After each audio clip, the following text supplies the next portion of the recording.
was so much going on in the news recently, right? And it was tough for me to decide on the baddie. I almost went WNBA, but the person that I would have put up would not have necessarily qualified in the baddie category. Come on. That used to be our bread and butter, yo. The Wimba. We love the Wimba. I'm just gonna say the name for the honorable mention of whatever mention they want to have, but Caitlin Clark has been in the headlines recently. Oh. You know who Caitlin Clark is? She's the new Larry Bird of WNBA, if you want to call it. Yeah, Q reached out to her. He was going to sign her for like $3 million. Oh, she's getting that money, but the women in the WNBA don't like that because they've been broke for years. And this lady's coming in with shoe contracts and getting millions when they were making $45 grand. And they would hate the person that's bringing money to the WNBA because that's what's going to happen. True. Because the turning the cameras on. The WNBA's tagline is this: WNBA, buy tickets because there's only so many uncles. Well, guys, why would you get in the way of that? I'm like emotional shit. Why would you do that? I mean, there's a Jordan now. You got a Jordan. That means people are going to be watching, which is going to increase your money. And all of these years of being broke, this is all you can say is, we don't like her. Yeah, y'all don't listen to music. Y'all don't listen to Post Malone. He broke out with White Iverson. Right. So let it happen. Special shouts to Caitlin Clark. Let me just give her shout because I'm not going to put her picture up because I know how we can get. Okay. And let's just say she's really good at basketball. She is. Okay? She's good at basketball.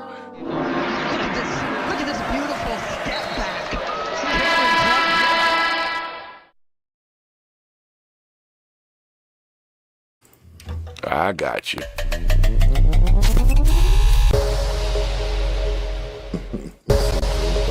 Bing bong. Joseph R. Biden. Isn't it R? Like, what are you doing? I don't know. What are you doing, Joe? So nonetheless, like I said, in the wake of the new tobacco regulation or nicotine regulations, Lauren Boebert and her crew decided to try to abolish the ATF. So that seems a little counterproductive, but we're going to check it out. And then y'all can tell me how you feel about it, okay?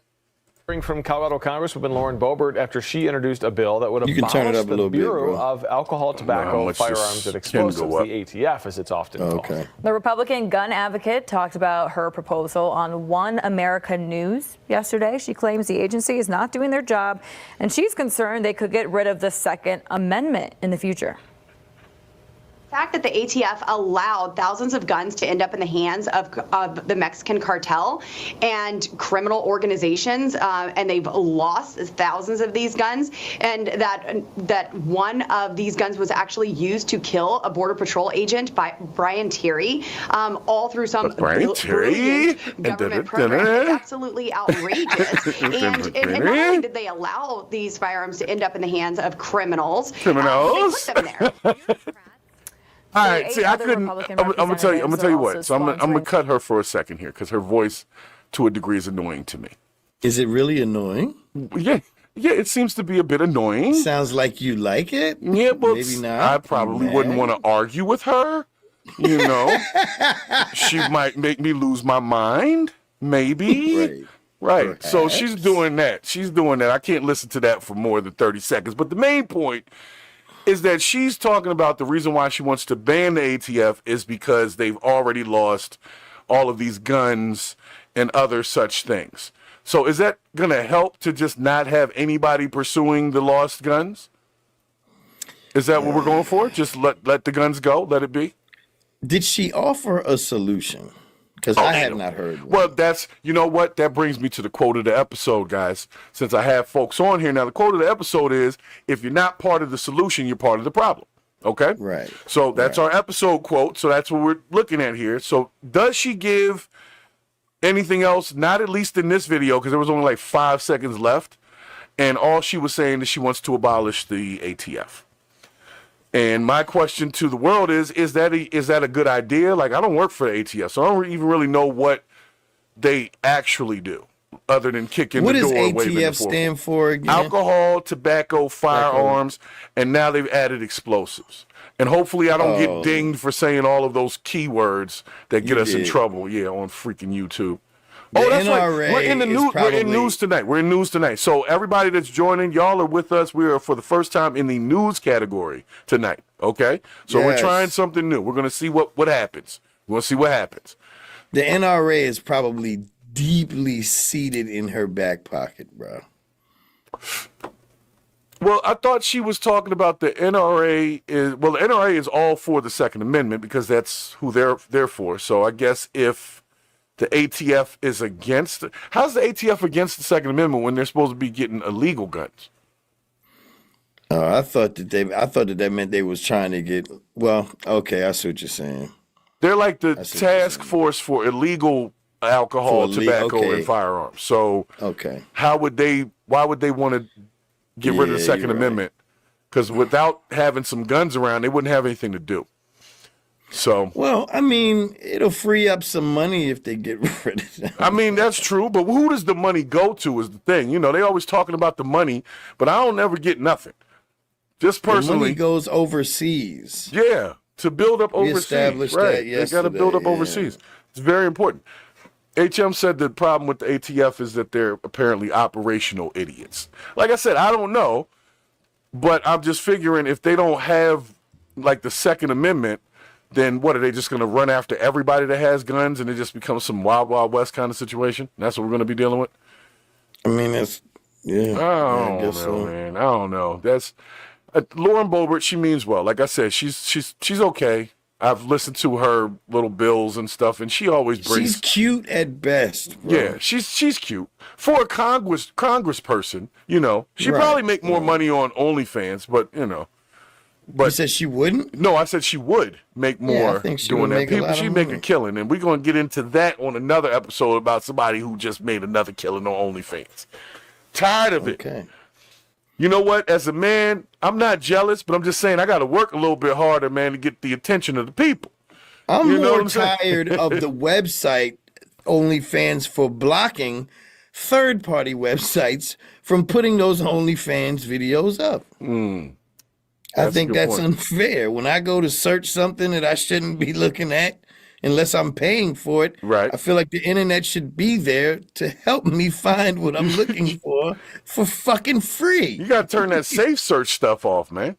Or you safe search is not on. I'm just simply saying, like, okay, on OnlyFans, if someone has OnlyFans, they say basically, if you get caught reposting this somewhere, they'll sue to the fullest extent of the law, right? For what?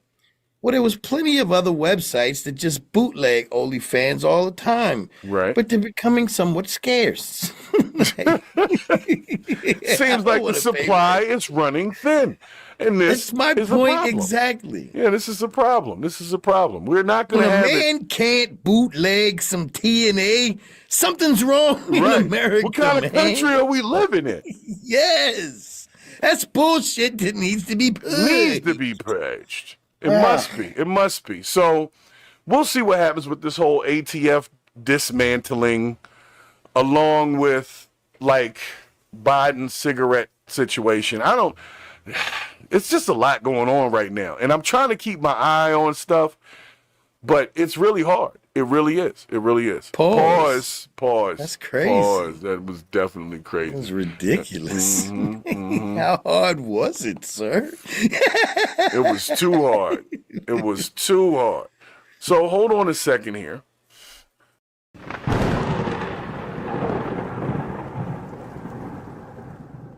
And y'all know who won the Super Bowl this year? Yes. Taylor Swift. Yeah. Okay. That's who won the NFL shit this year. And the I'm NFL, not buying that. No. No, I'm telling you what, they bought the shit out of it.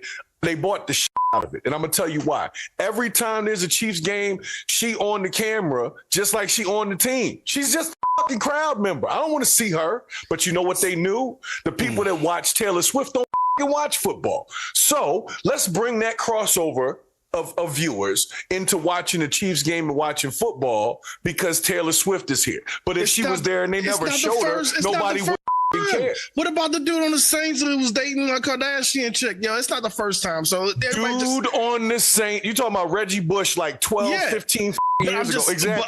But all I'm saying is not the first time it happened. Everybody's acting like this is brand new. And I don't like this when I see it. That's why it's on the Purge of the BS. Yeah. I'm tired of that When I go to watch football and just early pause, I go to see hit each other. You see what I'm saying? I don't go to see Taylor Swift. I don't give a fuck where she is. I want to see hit each other.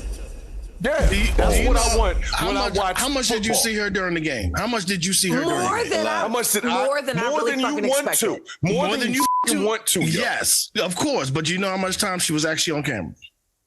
No. Tell us, Bravo. About 1 minute and 15 seconds. I don't give a fuck.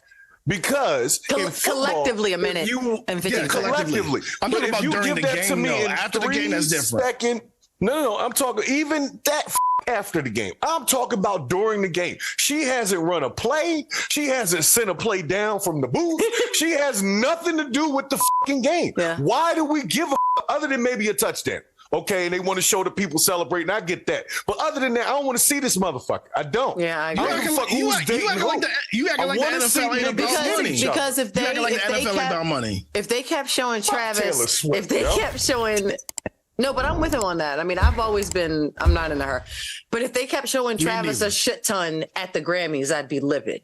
Exactly. So, right, like, but who gives a fuck? I get that, but you acting like the NFL ain't about money. At the Grammys? No, they want to see Taylor at the Grammys. But the difference is football is family. An American fucking family. First of all, they're not even a family. These niggas ain't even married yet. It just dating. No, I'm talking about the viewership. Like somebody you don't like. Hold on. Let Bravo talk. I ain't heard the man talking in the last 10 minutes. All I'm saying is like this shit is about money. It's a business. It's all this shit, all the stuff that we get locked into and that we give our hearts to and all love this shit. They don't give a fuck or even know who we are.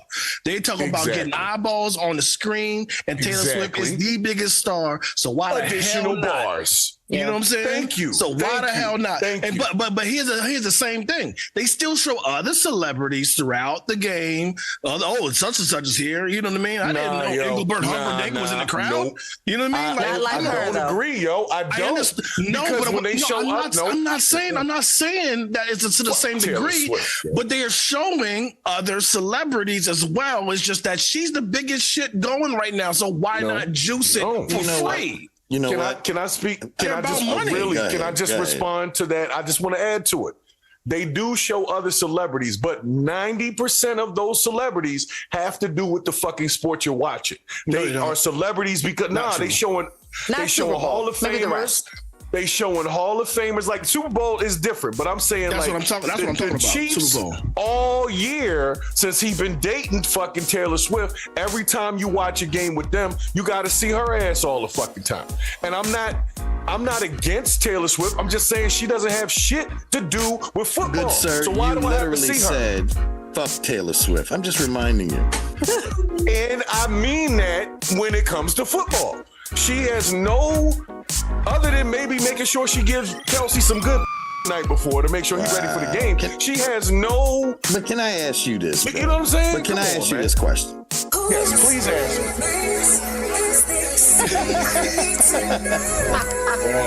What the fuck is wrong with this nigga? That's your man. That's your man. Who man's is this? Wow. I would like to thank the Academy, first and foremost. Look. I would thank God, but he thanked me.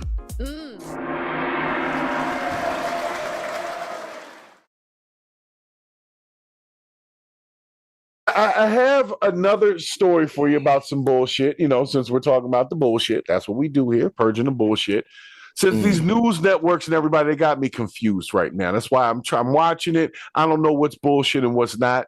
And I was very happy to hear about this Assad regime fall or whatever, and there's people got freed. American guy got found. His family was looking for him for like 10 years or some shit like that. I was very happy to see it, right? And CNN did this story, and I felt like the story was some bullshit. And then I found the clip on the story, and people felt similarly, but I had to bring it by you guys, if that's okay. If I could share that with you, and you allow me to at least see how you feel about it. Because me personally, I think it was bullshit. But I think it's absolutely hilarious. New regime. As soon as they get in, they no longer call them a terroristic threat. Right. What the hell was that? Oh, you're my guy now. You're good. I was very confused. So this lady, Clarissa Ward, I think her name is. Yeah, Clarissa Ward. They went into a spot like an old prison, and they found this dude on the floor who was still there like 5 days after the shit happened. So I'm wondering why he was still there 5 days later when I was seeing it. So then somebody put up a post on X about the same thing, and I thought it was pretty funny. So I'm gonna let y'all watch the scene. I can't tell though. It might just be a blanket. So they come in the spot. Is he gonna shoot it? The guard makes us turn the camera off while he shoots the lock off the cell door. They're just walking around. This place is empty, except for this guy. Still not clear if there is something under the blanket. The door was open. Well, he just said they shot the lock off. Yeah, they said that. But how's he laying under a blanket if they shot the damn lock off? He should be up like, whoa, I'm good. Right. Yeah. Can you turn the volume up on this clip? Yeah, let's see if there's any left. No, there's nothing left on it. They're not saying nothing. No, they're just... So he's laying there the whole time. Like, wouldn't you have been up if you heard people walking around and shit? I don't know. I might have been scared. But 5 days ago, they let everybody out. The place is empty now. Why are you still there? He's probably deliriously hungry. Man, I'd have been out of there. I'm not trying to. He don't look 5 days dirty. I'll tell you that right now. No, he doesn't. Clutches my arm tight with both hands. They're kissing his head and all that. Was he taste testing? Yep, that's 5 days. Yep, tastes like 5 days. That tastes like 5 days. Talk about your daddy party. No. He doesn't have any dirt on his fingernails. No dirt. Correct. You see? And they said CNN is on the scene the moment this prisoner is freed. And I was like, wow, that's awesome that they caught that, right? So, but let me show you the second clip here, which it's actually pretty funny. That's when they actually take him outside and he sees the sunlight for the first time. In a windowless cell, he can finally see the sky. My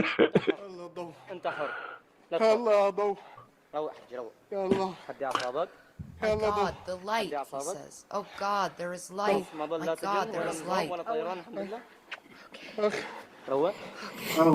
It's just some bullshit, yo. They had the chair out there for him. Okay, have a seat, sir. Have a seat. You've been through quite the ordeal. It's a nice jacket. Stay with me. That's what I'm saying, yo.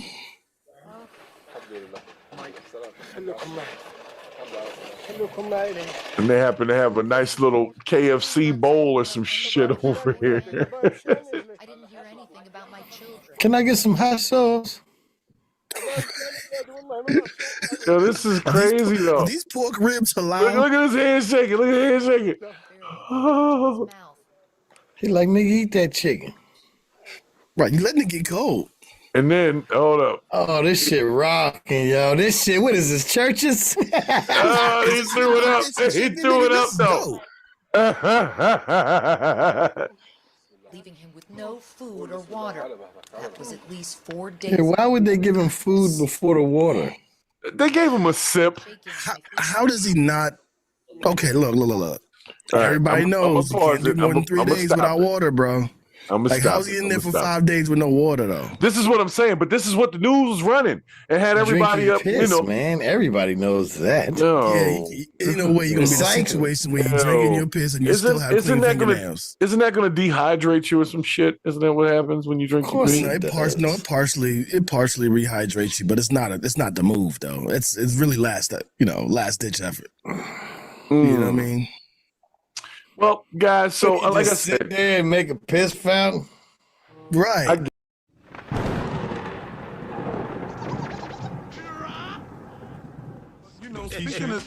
Speaking of people talking, man, one of my favorite ladies, one of my favorites, and this is she's always been an honorable mention. She's not our baddie tonight, but she's honorable mention. Candace Owens lost her job. So she may have gained the black card back by being unemployed. I'm sorry, that was a bad I'm gonna joke. need you to mail me a few fucks to give. Look, here's the thing. Candace Owens has made a career out of her stance on kind of the downfall of black culture, black affairs, being on the wrong side of history. Right? Well, I know how you feel about Candace Owens. Okay, she's a great gal. Okay, yeah, she's a great gal. And you know how I feel about Candace Owens. Like, let me be real, Candace Owens. If you might be looking for a little gig, if you just want to make a quick stop by the spot, jump on the podcast with us, we'll have you have a quick conversation. Before you get back on camera, I'm gonna need you to push your eyes together a little bit.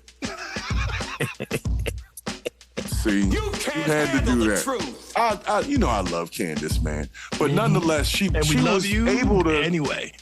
She was able to do all of these things for all of these years, saying what she was saying, offending a large group of people over and over and over again.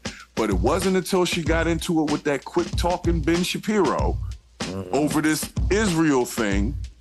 All of a sudden now she can't even see. Here's the thing. I thought she had her own podcast. I thought she had her own thing. I didn't know she was employed per se by Daily Wire to do the podcast.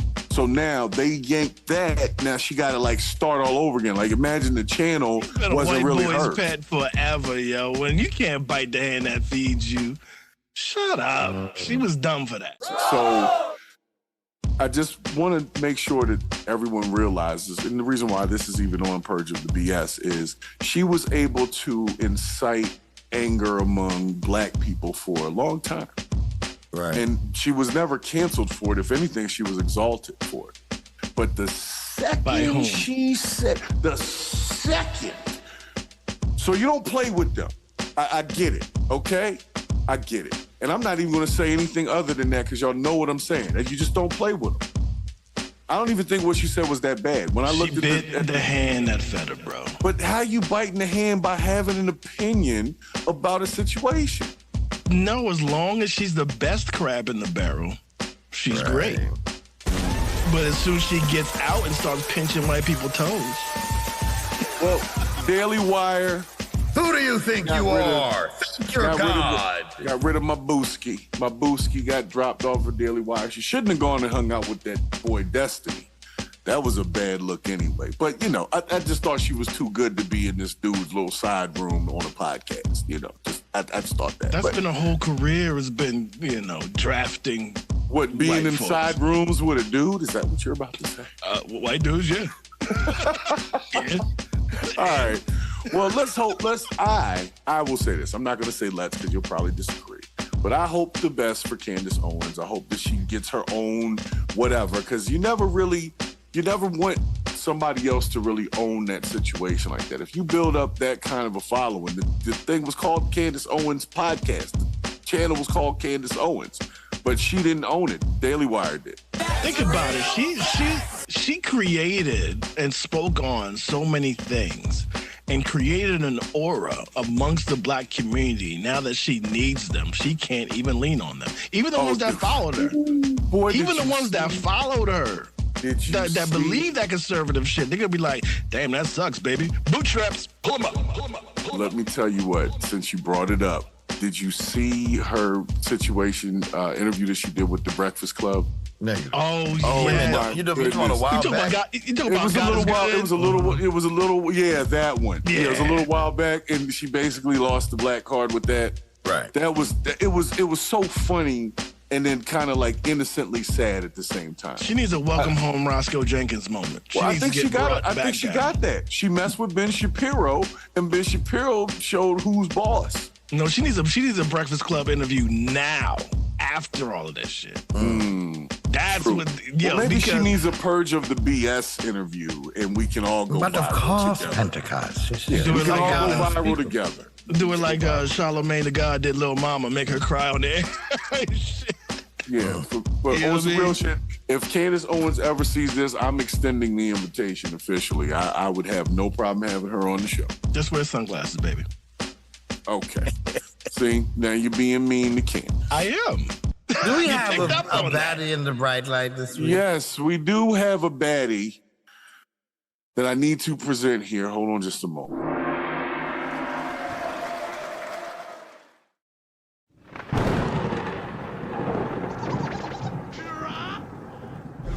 I gotta bring you something. The baddie in the bright lights. Oh, of course. Yeah, do because yes, please. This episode, there's so much sour going on. I have to bring, something a little sweet. Okay. It's just me. Now, change my sound. Yeah. I sound sweet. Yeah, like the mating call of the Northeastern dirtbag. Let us sleep. I'm a fan of that. A face that's been in the news lately. Remember Cassie? Yeah, man. Yes. Let's before we get into this other situation, but I'm talking about Cassie as a musician, right, and as a baddie in the bright lights. Right. Mm-hmm. Cassie was all right with me. Like she's back in the day, the best picture, but yes. Yes, it's not the best picture of her. And we're just gonna leave. Like, I'm not gonna wild out this week. You always do that to me. Yeah, and you always tell me that I have the worst pictures of these people. Because you need glasses. Fine, that's all. She's just fine, yo. I don't care how you slice. She's gorgeous. She's gorgeous. And she had a very promising career that was, she was doing modeling and she was doing the music thing. And I believe she was on TV She's at that beautiful, time. Yo. She's a knockout. I swear. Oh, my God. What? It's too soon, nigga. She's beautiful, yo. What are you talking about? Like, what are you... It is too There's soon, a corner back sir. in that room. Get your black ass in it, man. No, that is a term. Like, she's dropped that gorgeous, I know it is like, a term. It is. Oh.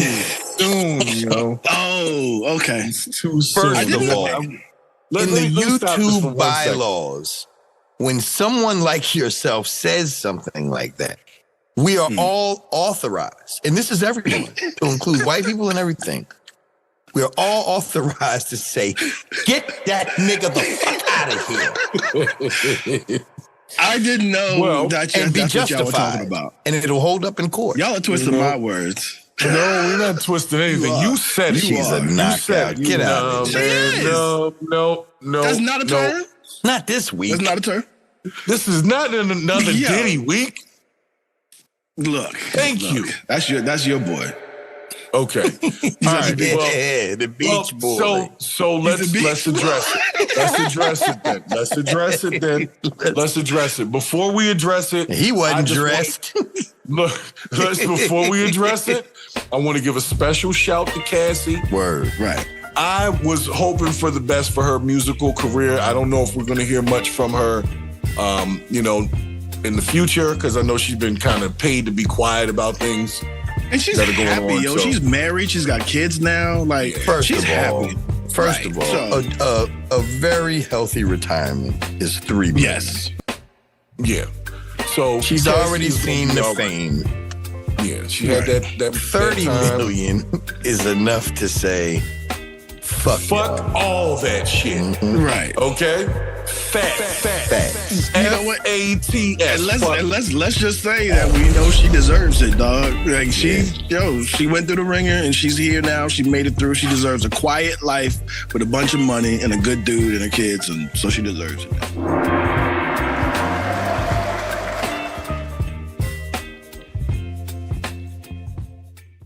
And we have a disclaimer that must be run before every show to keep us from getting in trouble with YouTube and others, okay? Listen up. This is not a test. This is your emergency broadcast system announcing the commencement of another purge of the BS, sanctioned by the First Amendment. Frustration levels 0 to 100 have been authorized for use during this purge. All weapons are restricted. Government officials have not been granted immunity from the purge of the BS and shall undoubtedly receive the smoke. Commencing at the sound of the gong, any and all BS, especially unnecessary goofiness, will be purged without consequence. Police, fire, and emergency medical services will be available, but they will be busy because they too will be watching the purge of the BS. Blessed be those who have already been victims of some BS. May God be with you all.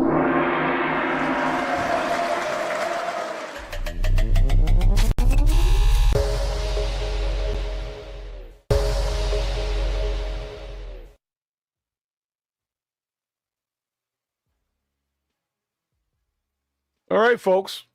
I guess we're here. Everybody that just got here, thank you for stopping in. Make sure you hit that like, subscribe, share the live. We're trying out the new algorithm right now. There's been some adjustments and changes for whatever reason that are supposed to allow new reach for smaller content creators. So we're going to see if that actually works. And we're trying it out today. So make sure you're hitting that like. Make sure you're hitting that subscribe. You are here on Purge the BS. And we're going to talk about yesterday's events. That's it. Not a lot to it. We're just going to get to it, okay? Now.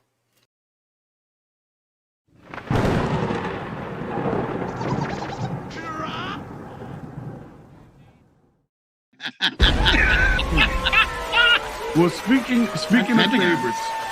favorites, guys, I got to bring you my baddie of the week, okay? This was an honorable mention from previously that we never fully covered, okay? We never really dug all the way in. And I just wanted to make sure that we have an opportunity to do so. So I bring you one of my it was dangerously close, but not quite there, right? I'll allow it. Okay, so can we allow just a tip, Pentecost? AOC. Now, before I get myself in trouble because of saying anything about AOC, as a baddie and a congressperson, I think she's very attractive. That's what I want. Her brains make her pretty to me. Her brains make her pretty. What is that? What is that? Sapiosexual? Isn't that people who are attracted to intellect? Yes, yes. Because all I think about is brains when I see her. Really?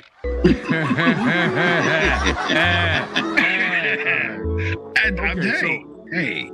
AOC is recently in the. Yeah, she's very good looking. She's very good looking for she was a waitress at some point not too long ago. I believe they call them servers, Pentecost. Yes, and she was dancing on rooftops not too many years ago. She's a perfect example of what you can do if you put your mind to it. Like I said, she was a waitress in New York. Somehow somebody must. Okay, she was a server. She put her brains forward. I appreciate it. And she went and got a degree or something. And before you knew it, she was one of the most vocal people in the what is it, Congress? Yeah, she's a congressperson. Okay. Yeah. So there. Now, guys, there's been a lot going on with Congress. It's making a difference, AOC, because they've been dealing with a lot of situations. Yes, I'm trying to tell y'all the BS. We're talking shop here. Nobody cares about your politics. She bad or what? She bad? Is you smashable? Yes. Bad. With all due respect, we're just talking with shop. all due respect, I think AOC is bad. I agree with That's Bravo. Her name, AOC? No. Her name is Alexandria Ocasio-Cortez. Okay? You got to roll the R on Cortez. Why did you do that though? Because she has an authentic name. I want to pronounce it. I get it, but these types of things piss me off. And I'm going to explain. It's called code switching. Yeah, you ever watch a baseball game and you're like, third up on the mound, pitcher out of southeastern California. His name is Pedro Delgado Sanchez. Why did you do that? It sounds good. Running back. When you just did it. We got Joe Smith-Williams. And for wide receiver, we have Hector Ronaldo Sanchez. I was like, dude, you from the Midwest, yo. How you saying that like that? Maybe I added a little bit. We need to peel this one now. Okay? You gonna peel her? This one. Or this issue. Okay, let's peel it. Like, for example, when you see a person of Latino with that background, the same, whatever the word is. Right, Latinx. Right. They'll talk to you with a perfect accent. Why are you choosing to say, I don't know what, if you think of a Spanish word or something like that, but you went through Yeah. So the other day, me and my friends were deciding we were going to go get something to eat, and we ordered arroz caballa. Like, why did you say it like that? You're speaking like a regular white person right now. No, but you must understand. No, but see, you got to understand, because when you put it into the black people context, it would be like cool. It would be like this. Yeah, man. Bravo and I were talking to some of our colleagues the other day, and we decided to go get some cornbread. No, why would you do that? No, you know the exact situation. The exact situation. Charge. I'm not. The exact situation where that goes wrong is introductions. When you're part of a team and you're being introduced to a person, they were like, and our sales manager, that's Roderick Davis, and over here, and his assistant, that's Rebecca Sanchez, and then this is Sonny Briggs, and the guy's like, "Oh, nice to meet you. Nice to meet you. What up? You know what I mean? Yeah, I get what you're saying, but see, y'all haven't even allowed me to retort. All right, go ahead and retort. Can you allow me to retort? Okay. Unlike certain the first time? cultures, okay.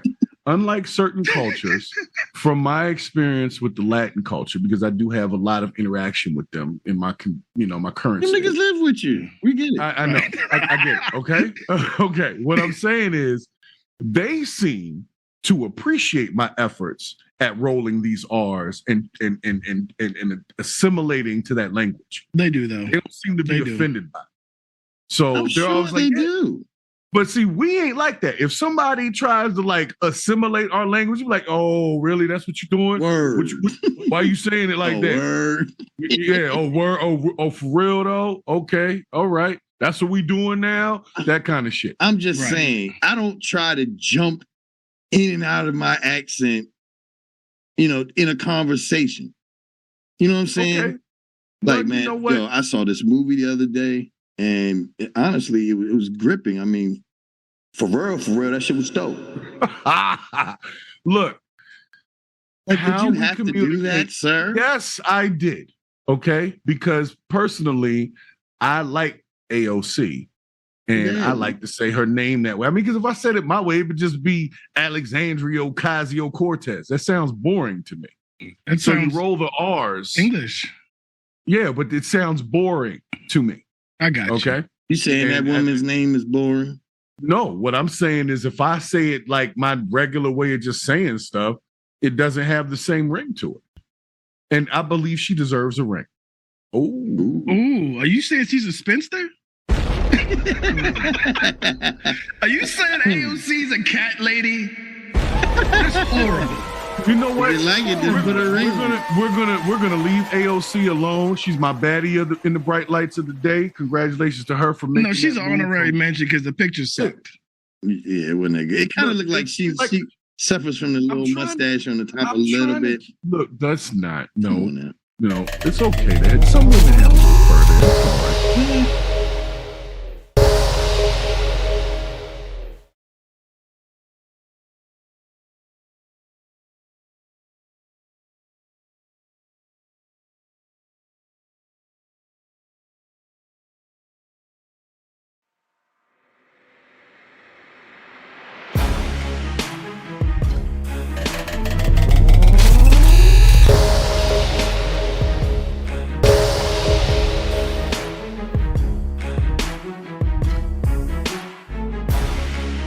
Everybody, welcome to another Purge of the BS live on a Saturday afternoon. March Madness in full effect. We are going wild and crazy. We've been on for the last 14 hours straight or something like that. I didn't get no rest. We are just purging like crazy this weekend. It's been fun. So thank everybody. I thank you all for stopping in the chat. Everybody that came in early, catching some of our older episodes, celebrating the birthday of Purge of the BS and the show itself. Not, of course, myself. I'm definitely older than 2 years old. But if you're new to the channel, make sure you like and subscribe. Share the live because we are out here fighting against the algorithm at all times. So make sure that if it is your first time, you got to subscribe to get in the chat. So if you want to get in the chat, subscribe, jump in the chat. But if you're already in the chat and you're already subscribed, I want a thumbs up from you to let me know you're ready to go on this purge today.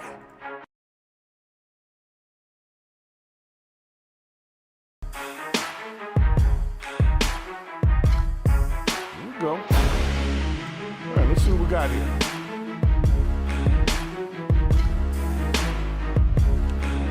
That. All right, what are we going to start with first? Well, as usual, here at the Purge of the BS, we must start every episode with our disclaimer. To allow those who are new to the environment to understand what it is we are here to do and who we are here to do it to. So for those who are new and those who are coming back, thank you. Please stand by for our disclaimer. This is not a test. This is your emergency broadcast system announcing the commencement of another purge of the BS, sanctioned by the First Amendment.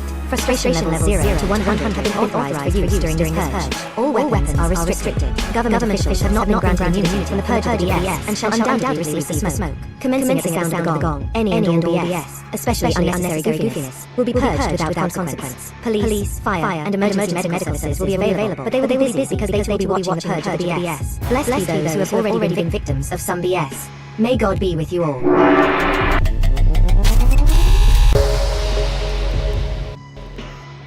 All right, I guess we're ready. All right, guys. Well, today's SEO topic, of course, has to do with AOC and Tim Walz and this new thought that that's going to be the Democratic ticket for 2028. We're going to cover that. It may be important to some, may not be important to others. Don't really care, but we got to cover it because that's what SEO says we got to cover because people are apparently talking about it. But in addition to that, as usual, you know I got to bring y'all some wild and crazy stories from around the globe, mostly around the U.S. You know what I'm saying? And so let me just give everyone who is already here, you guys get some applause. Thank you for joining in.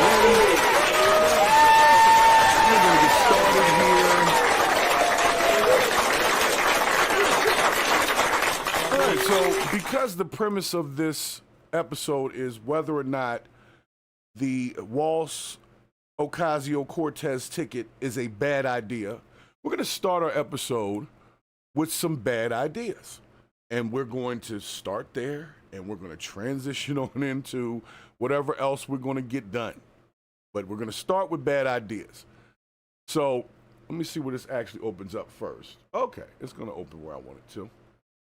This is supposed to be the pull-up show, but I can't do the pull-up on them right now because I started the whole thing late. March Madness was going on. I was totally out of it.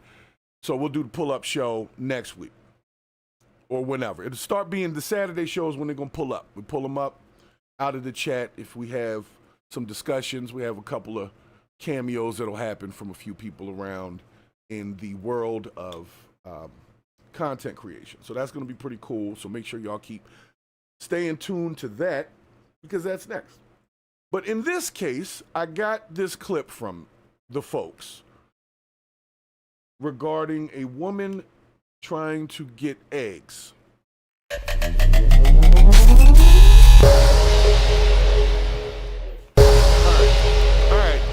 All right. Now, I don't know if this was the eggs that she was supposed to be getting. This is definitely not a grocery store. But apparently, this woman has a hankering for peacock eggs. And somebody said this was a bad idea. So let's see where it turns out. Damn it with the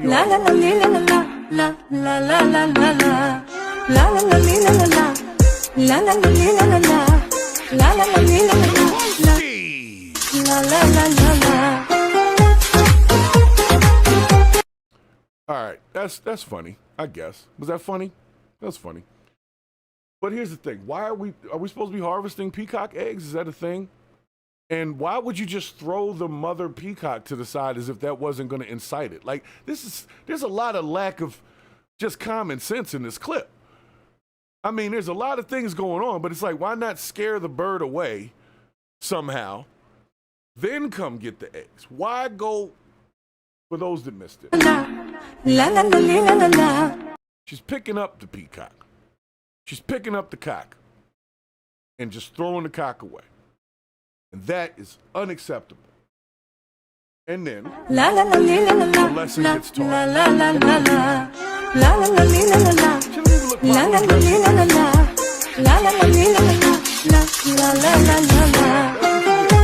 So I guess the premise on this was because egg prices are high and somebody thought that it was funny as a thing that people are trying to get peacock eggs to replace regular eggs. Yeah, right. All right, what we got next?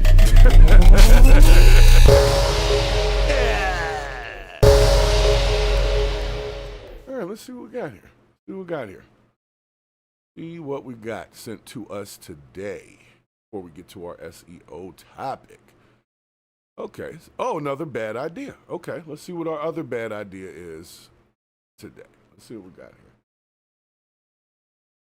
It says we're supposed to have a couple of bad ideas. This one says worst proposal ever. So we're going to find out what exactly that means. Worst proposal ever. Let's see if it holds up.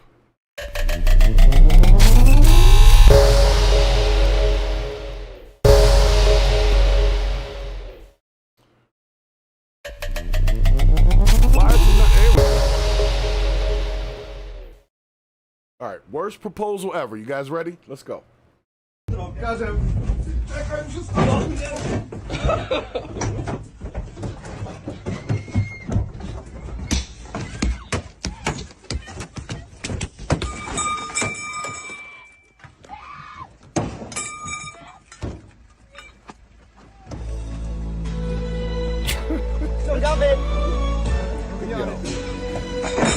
know, that might be.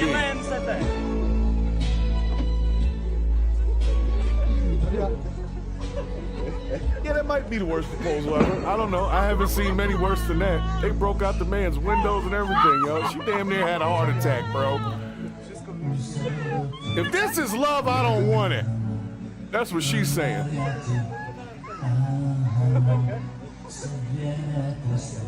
I'm gonna tell you what, she should at least punch him once. Just once.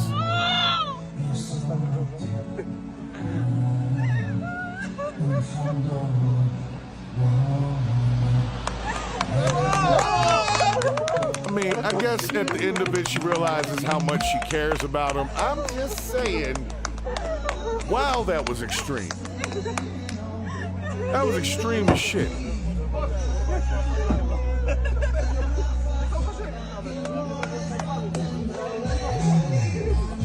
All right, I think we get it. Do y'all get it?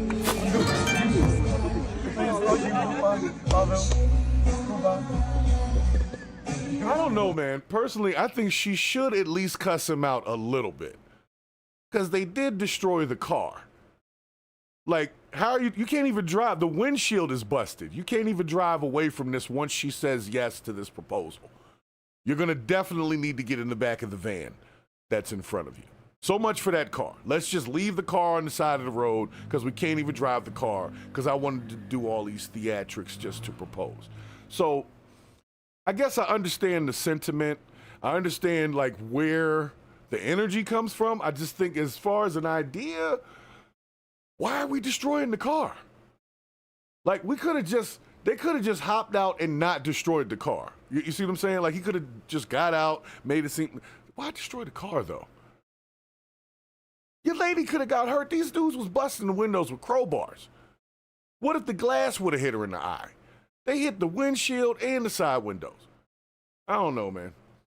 I'll just say that, in my opinion, this might be a dangerous relationship. This might be what they would consider dangerously in love.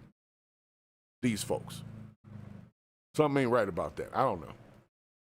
I don't know if we have any ladies in the chat, all 4 of the women that watch this channel, if you guys would appreciate something like that, as far as a proposal, if you would appreciate that, I would love to hear that.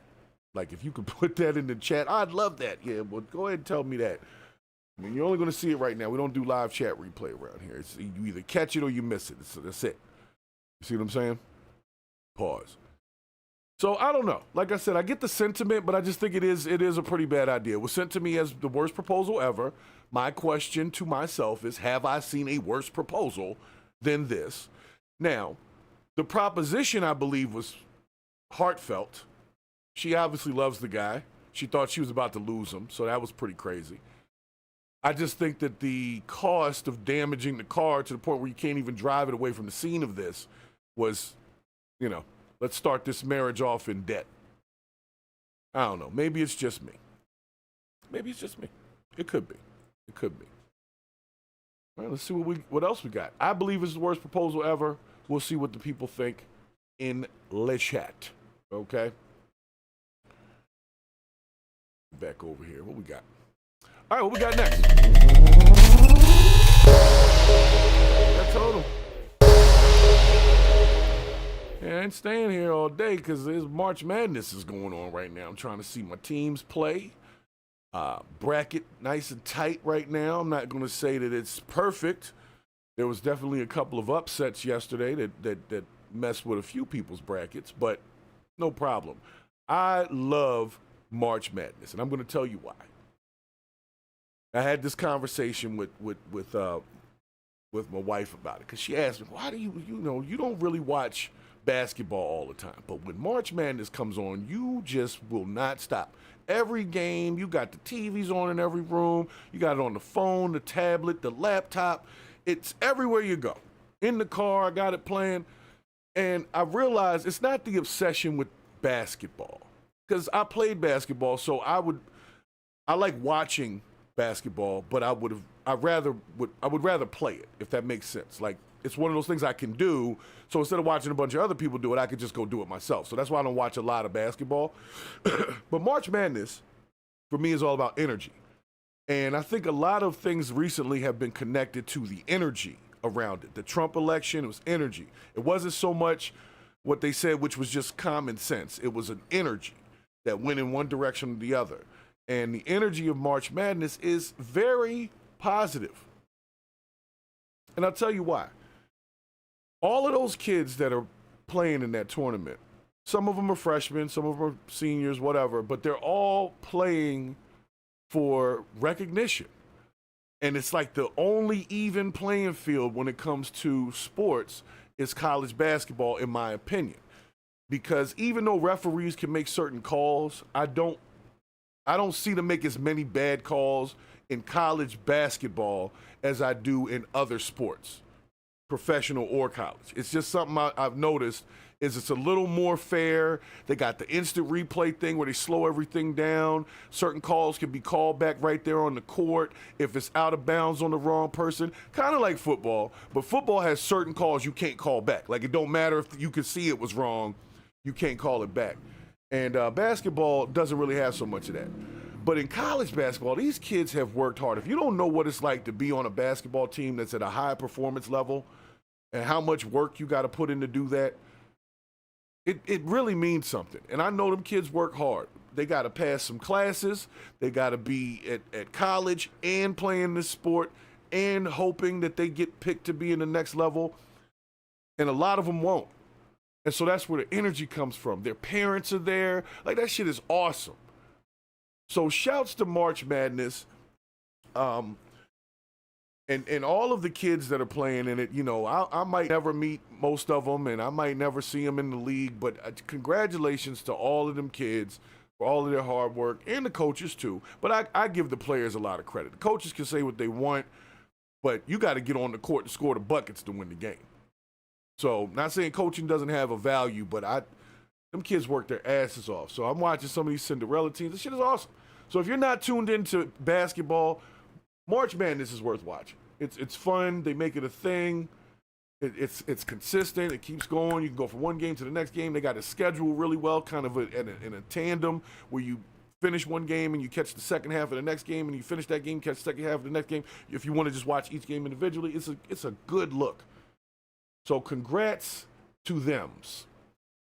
But anyway, on to our next situation here. We got this guy. We got this guy.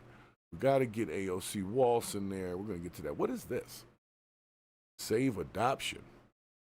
Oh, shit. Excuse my language. I saw. See, this is the thing. When I get the clips, the headline that I get is always vague. So I don't understand what the story is fully about until I open it up and watch it. So I don't watch the whole story before I put it on the internet with you guys. So because of that, the term save adoption came up. And there is apparently a couple who adopted some kids and used them as slaves. Y'all got to check this out.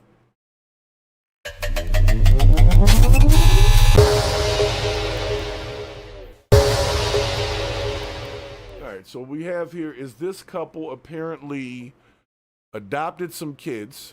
Oh, they look like a wonderful parenting group. They adopted some kids and used them apparently as slaves, and they got caught. That's what the real storyline is. So the term I got was save adoption. I think it should have been more like save adopted kids, but I get it now. Children.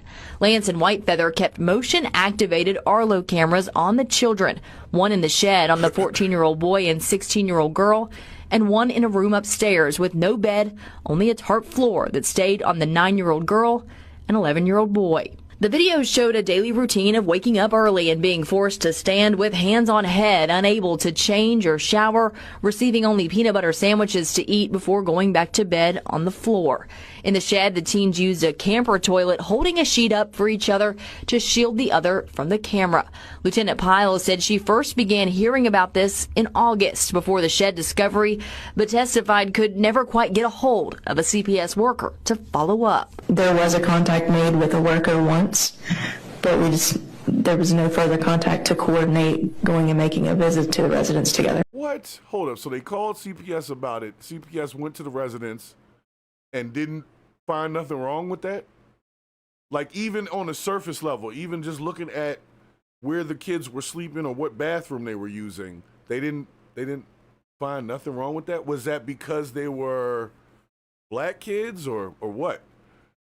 Like, I don't get that. I thought CPS's job was to protect the children. Isn't that child protective services? So if you see that something's going wrong with some kids, you're supposed to do something. They didn't do anything? All right, that's rough. That's rough. Draco in the chat, I see you. What's up, boy? The jury saw days of video the Arlo camera saved, including the moments deputies busted in the door on the shed on October 2nd. You're okay. The children were turned over to Child Protective Services, and when Lance and Whitefeather got back with two of the children that night, they were later arrested. But that was just the beginning of their charges and the investigation. On Friday, the jury got an inside look at Whitefeather's cell phone. This included text messages between she and Lance where they referred to the kids as monkeys and pigs. Often Lance would describe physical punishment where he said he, quote, knocked one of them. We saw one text where Lance said, quote, somebody didn't say thank you, and his sandwiches disappeared. We also saw more video from Whitefeather's phone from their time in Washington that also showed yelling and physical abuse from Lance. How does CPS not step into this? It sounds like this was going on for a lot longer than a weekend. This sounds like this was an ongoing issue. What's up with CPS? Gotta apologize, my little guys in the next room barking over here if you hear them. So, it's a guard dog. Jack Russell guard dog. I have one of those. Now he might not kill you, but he will tear your ankle up. All right.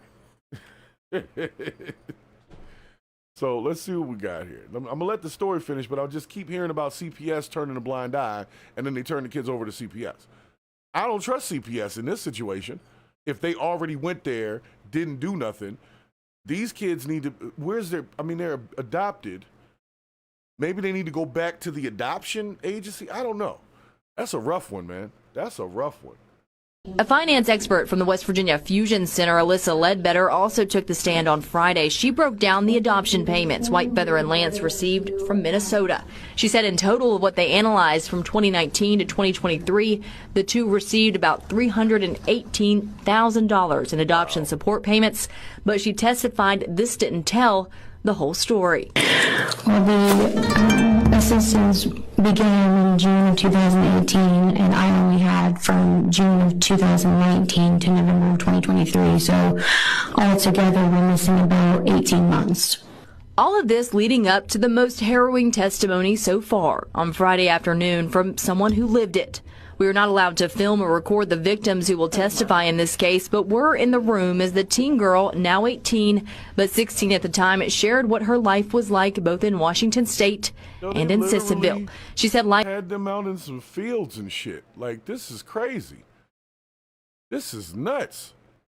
Life progressively got worse with Whitefeather and Lance once they moved to the ranch in Washington in 2019. This is when the outdoor labor began, she said, and the physical punishments that included hits from a PVC pipe. While under a child services investigation there in Washington, eventually they moved to Sissonville, but she did not know why. She talked about how CBS was called soon after they arrived in West Virginia, and she detailed a visit from a worker who stayed on the porch and talked to them through the screen door. The teen testified she was not honest with CPS because Lance could hear her from where she was standing. Eventually, she and her teen brother, who has several mental health disorders, were locked in a shed in August of 2023. She said she went without a shower for 2 months and never changed clothes. She went from sleeping on a mattress to the floor with a sleeping bag.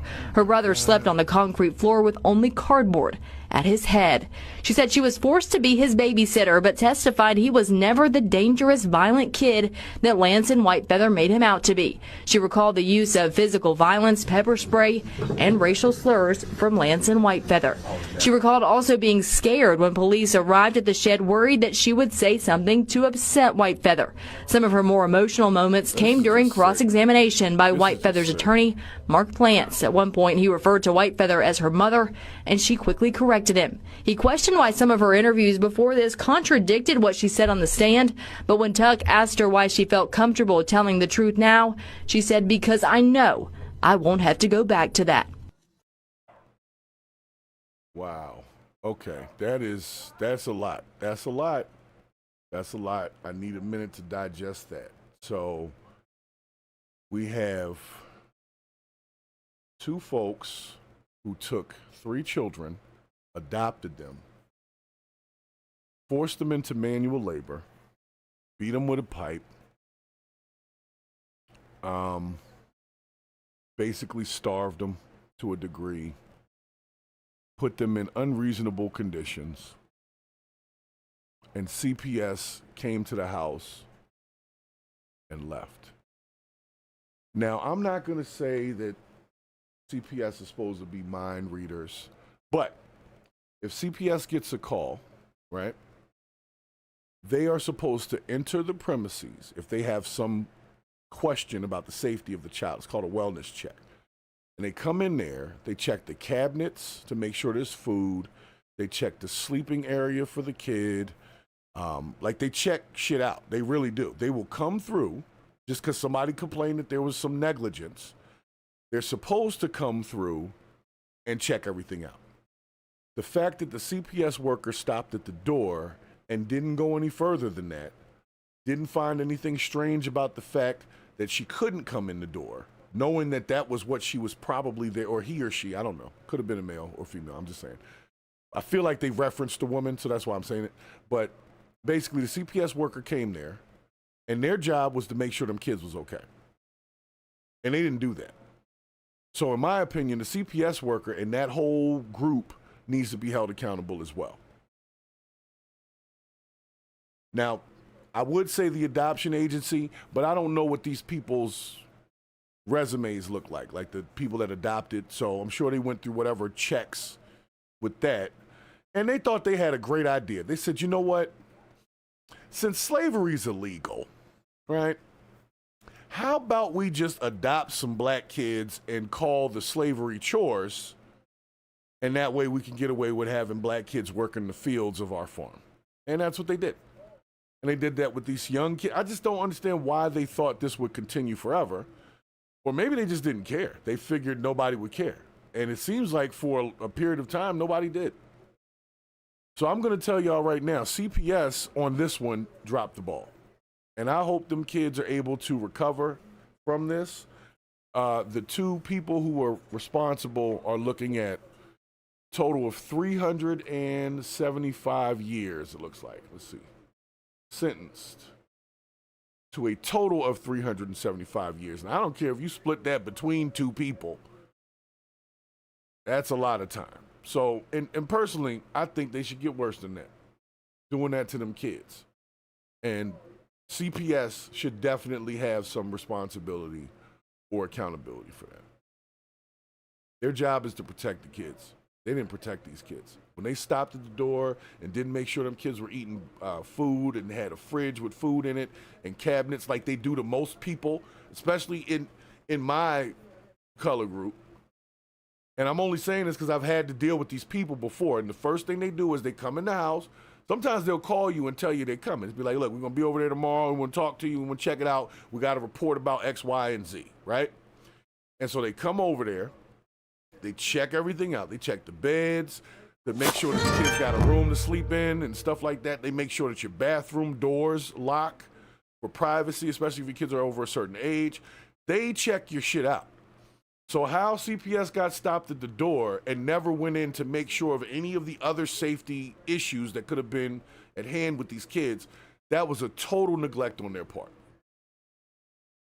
And I, for one, am tired of people doing bullshit to the kids. And the reason why people do bullshit to the kids is because they think that CPS don't care.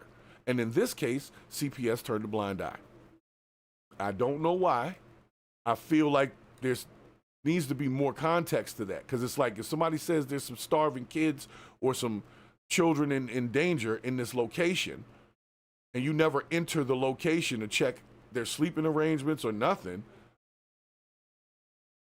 and you're not supposed to talk to the kids right in front of the parent. You're supposed to like talk to them elsewhere. Now, granted, if it's not a big house, they can still hear what you're saying, but you're not supposed to put them in that position. And it's already an awkward situation with some black kids and some white people. It just looks funny. So the optics were a little off. And there's also a report that something's going on, and the report didn't come from the kids. It came from somebody else, a concerned neighbor, a good Samaritan, right? They didn't take that complaint seriously. They didn't take it seriously. And what happened is them kids had to endure, however long this treatment continued, they had to endure that shit because CPS didn't do their job. So yes, great, the couple's going to jail, but me personally, I think CPS needs to be held accountable for that, and I'm not sure who they owe money or reparations. Well, actually, they owe it to them kids. That little girl is 18, apparently. They owe it to them kids to do so. So pay them kids off, make sure they're good for the rest of their lives, and maybe I'm not going to say I'm going to look the other way, but I'll at least say that was a good thing that you did. So let's see what else we got here. Hold up. Next clip. All right, what we got? Did we get to our SEO yet? No? Close that. Close that. Where we at? I think we might have got to our SEO. What time is it?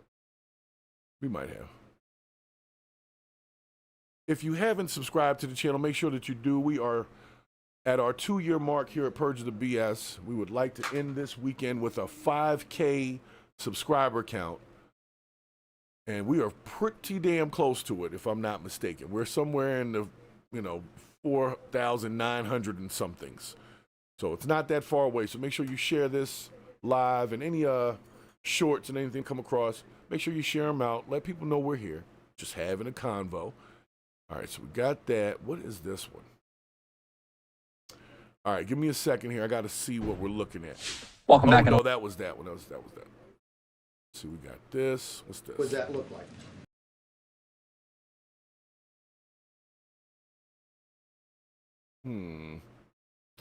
Okay, I can't do that clip. It's political, but I somehow missed the time slot for this. And I'll be damned if I'm going to watch an hour-long clip. So we're not doing that. We're not doing that. All right, so we got those out the way. Got that.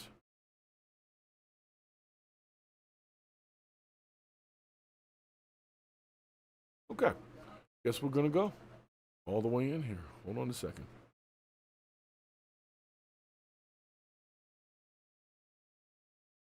All right, yeah, I guess we're going to go into our SEO today.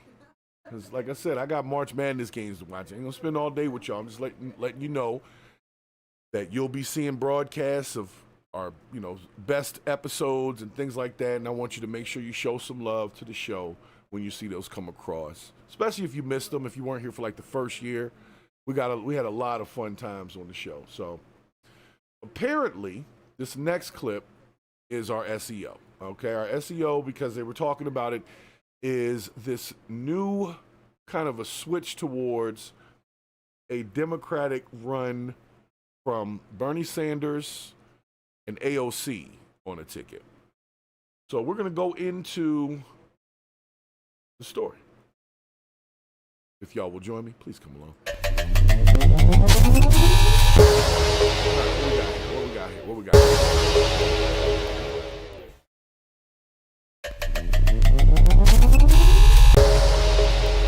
All right, here we go. So the crowd is absolutely. All right, let me preempt. Apparently, there was a rally. Bernie Sanders, AOC. They came up, they talked. People showed up. Now everybody's talking about it. Adored this progressive pair. There were Bernie Sanders t-shirts everywhere and even AOC 2028 pins. And the reason is because the base right now is furious with the Democratic leadership in Washington for not standing up aggressively enough to President Donald Trump. But AOC and Sanders are not backing away from the fight. In fact, they are embracing it. That is a huge reason why are they putting on this tour in the first place. And AOC even had some sharp words for her own party. Take a listen. About Republicans either. We need a Democratic Party that fights harder for us too. In fact, one thing I love about Arizonans is that you all have shown that if a U.S. Senator isn't fighting hard enough for you, you're not afraid to replace her with one who will.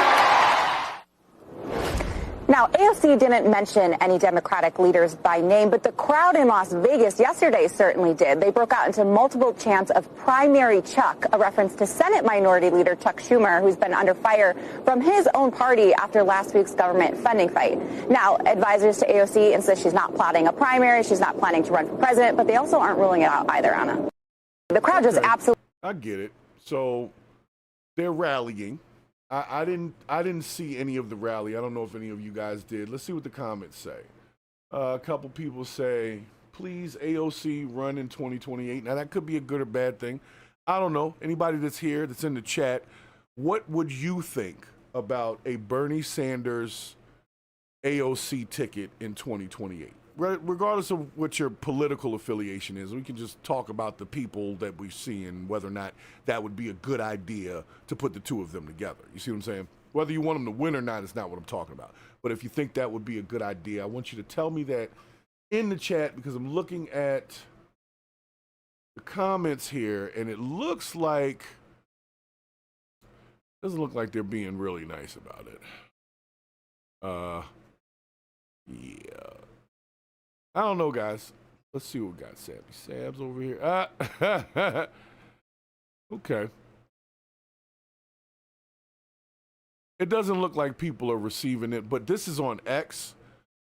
Everybody knows that X is a kind of a right-leaning area, at least at this point. But it doesn't look like people are for it. I don't know. But I'll just be honest with you. I don't think it's the worst idea. I mean, I think she's I don't even want to say better. I think she's got a better following than some of the other Democratic leaders. So if they want to jump behind her, maybe clean the situation up. I don't think they could run her for president, But I think people would. I don't think Tim Walz as the president would be acceptable. That's where I think the problem is. I think you could put AOC on a ticket, but you would need the other person on the ticket to not be, not be Tim Walz, but be Bernie Sanders. Bernie Sanders might be a better option than Tim Walz, is what I'm trying to say. So, I don't know, man. I don't know. So for the Trump supporters, and I'm sure that they are 100% in agreement with that, is it would probably make it easier for the next Republican nominee to win if they put AOC on the ticket. Because AOC has a very mixed bag of emotions that come up from people depending on, how they feel about her. She has definitely said some things that are totally weird. But to be honest, she's definitely not the first politician who said some weird shit. And we're like, what are you talking about? She's definitely not the first one who's done, some theatrics like this picture that we're looking at right now. She's definitely been some theatrics for the camera. So, in that regard, she's a standard congressperson. But let me just say this. There are some people that are not really informed on elections. They vote on random things that kind of connect with them. And it doesn't mean it has substance to it. It could be as simple as AOC is prettier than whoever is on the other side. They might not care about the politics. They just be like, look, I just think she looks better than that person. And then they vote that way. So she will get some voters who are in that bag. Now, granted, I don't necessarily mean that's going to be enough to push them over the top. I'm just saying she would get some voters. A lot of people in New York would definitely vote for her in whatever capacity. They like her in New York, even though she's a little wild. They like her up there. That's why she's still in Congress. So, I don't know. I'm going to be honest with you. I feel like they would lose, but I do feel like, at least from the cheers I heard in their little thing they were doing, that there's enough people behind it that it could be possible. It could be possible. It could be possible. But most people are saying no. Most people are saying no. So let me see here.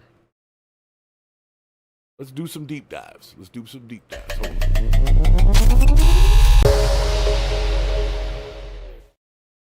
All right, what else we got here? Elon Musk does a pose. What are we talking about?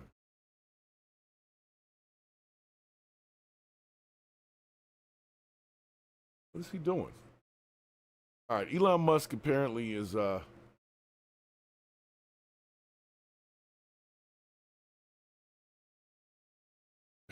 don't even know how to explain this. Like, I'm gonna just bring it to you. We can look at it together. It is what it is, because we're still in our SEO area. So because Elon Musk is trending, apparently he did some weird shit at a dinner and somebody filmed it. So we're gonna find out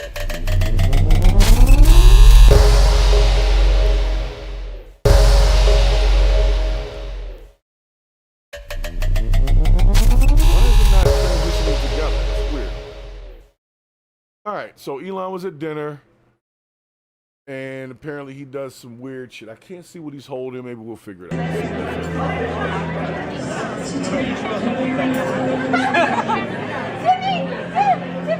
Okay, so he put some spoons on his pinky. This is some high shit, right? I ain't gonna lie, this is the kind of shit I do if I was high, right? This is the kind of shit I would do if I was high. So I don't know if he's high, but I'm just saying, sitting at the dinner with the president, trying to balance spoons like this is a damn Matrix training with the Oracle next to you, just seems, I don't know, maybe he was attention grabbing.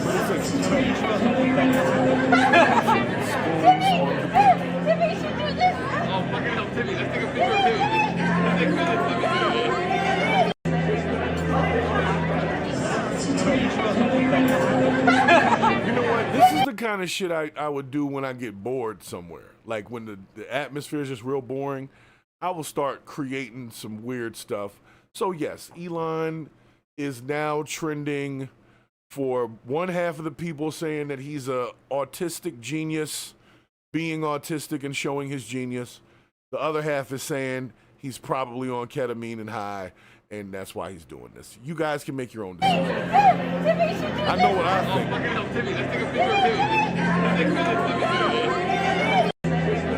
All right, Elon. You trended off of that. See, if I do some shit like that, anybody trending me? I give a damn if I do it.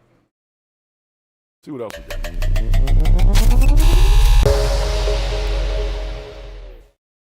All right, what else we got? We got a couple more. And I'm going to get back to the AOC thing, but I see nobody really wants to talk about her, and the people on the X thing don't like her. I just wanted to get y'all's opinion as to whether or not it would be a good idea for her and Bernie Sanders to run together and possibly, go for a presidential ticket of AOC Sanders or Sanders AOC, Sanders Cortez. I don't know. I wanted to see some actual footage from the thing. I wanted to hear what was being said. And this is outside. Where's this one? He said something about a fart. All right, well, let's see. Let's go through the feed. I'm sorry. We're going to go back through the feed here. Because I feel like we didn't touch on this subject enough. And nobody answered other than Meow Meow in the chat. Thank you for answering as to whether or not they thought it was a good idea for AOC and Bernie Sanders to run. So let's see what she's talking about in the rally. We got a piece of it. We're going to get another piece of it. We're going to dissect it. If this is the direction they should go in, then people should get behind that. And if not, then they need to maybe deviate as quickly as possible.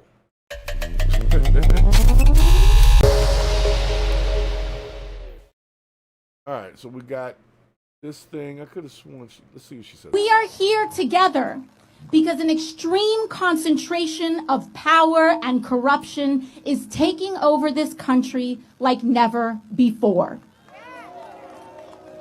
But we are also here. Hold on, is she gaining weight? Is this bad perspective from the camera, or is she gaining some weight? Is AOC pregnant or something? Her face looks wider than normal is all I'm saying. She just looks wide in this shot. Today, because we know that a better world is possible. I am here to remind you that we are not powerless in this moment. People are starting to put the pieces together. And ironically, the most divisive forces in our country are actually starting to bring more of us together. No matter who you voted for, no matter if you know all the right words to say, no matter your race, religion, gender identity, or status, no matter even if you disagree with me on a bunch of things. But if you are willing to fight for someone you don't know, you are welcome here. Here, everyone is valued. But I will say this. Those leaders on either side of the aisle who are willing to put their fellow Americans down so that they can get ahead or feel better about themselves, they may best find a home somewhere else. Because in this house, we stand together. Because here we know that together without exception is the only way that we can win. Okay. All right, well, let me say this. This sounds good. It sounds good. Word-wise, sounds good. That I can say. Sounds good. We should be together. We should be making sure we're all good. Blase, blah. Sounds good. Apparently, she said a few things. Let's see what this one was about. We need a Democratic Party that fights harder for us together. We need a Democratic Party that fights harder for us together. We need a Hold on a second. We are here together because an extreme concentration. Okay. I don't know. Does she look? Is it just me, or does it look like she gained some weight in this? Of power and. I mean, I guess it's not a thing. It doesn't really matter. What is this? The internet has no chill. Dude, I mean, they seem like they're jumping behind it.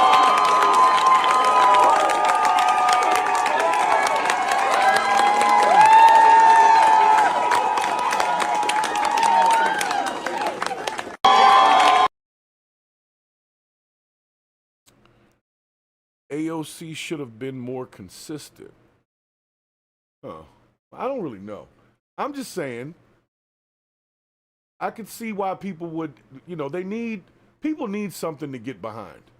And in my opinion, AOC is somebody that you could get behind if the right policies and the right projection are, and the right campaign. And, you could get people to at least listen to her, if nothing else. You know what I'm saying? They won't consider everything she says garbage if you present it correctly.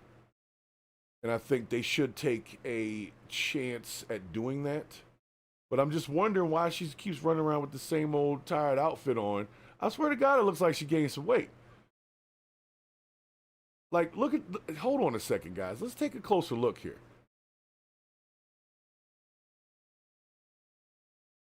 Y'all seeing what I'm seeing, right?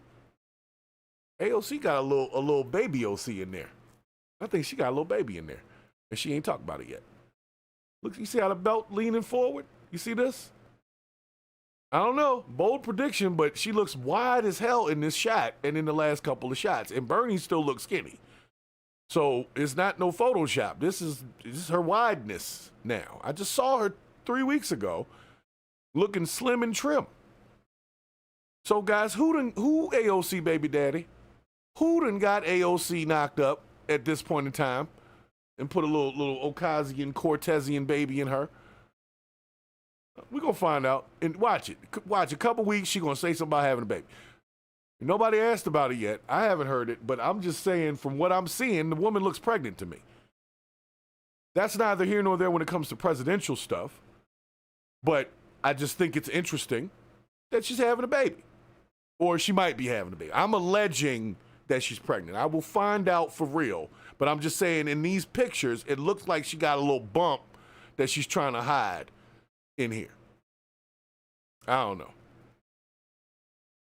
And that's not going to take her out of the runnings for vice president. But let's look at this picture here. This would be your so-called president and vice president in 4 years if we jump behind this ticket. I don't know. I don't think it's the best idea, but I'm not a Democrat, so I don't care. I just, from being objective and seeing it in the optics and what I'm seeing in the world right now, I don't think it'll fly. I think, well, I'll say this. Trump and them will have to do some real messed up stuff for this to fly. See what I'm saying? The PR boy in the chat, I see you over there, man. Like I said, these are good suggestions. Me personally, I think that Shapiro would have been a better choice. But I'm not even sure if this is the Democratic ticket, because Bernie Sanders kind of flip-flops in and out of things. He's sort of independent. He's sort of Democratic. So I don't know what Bernie Sanders is at this point. And AOC is definitely a Democrat. But she's been pretty mad at the Democrats lately. So maybe they're making a run to do an independent, maybe a third party kind of thing. Maybe that's what they're trying to do. I don't think the Democratic Party would jump behind this ticket. But I do believe an independent party would, if that makes sense.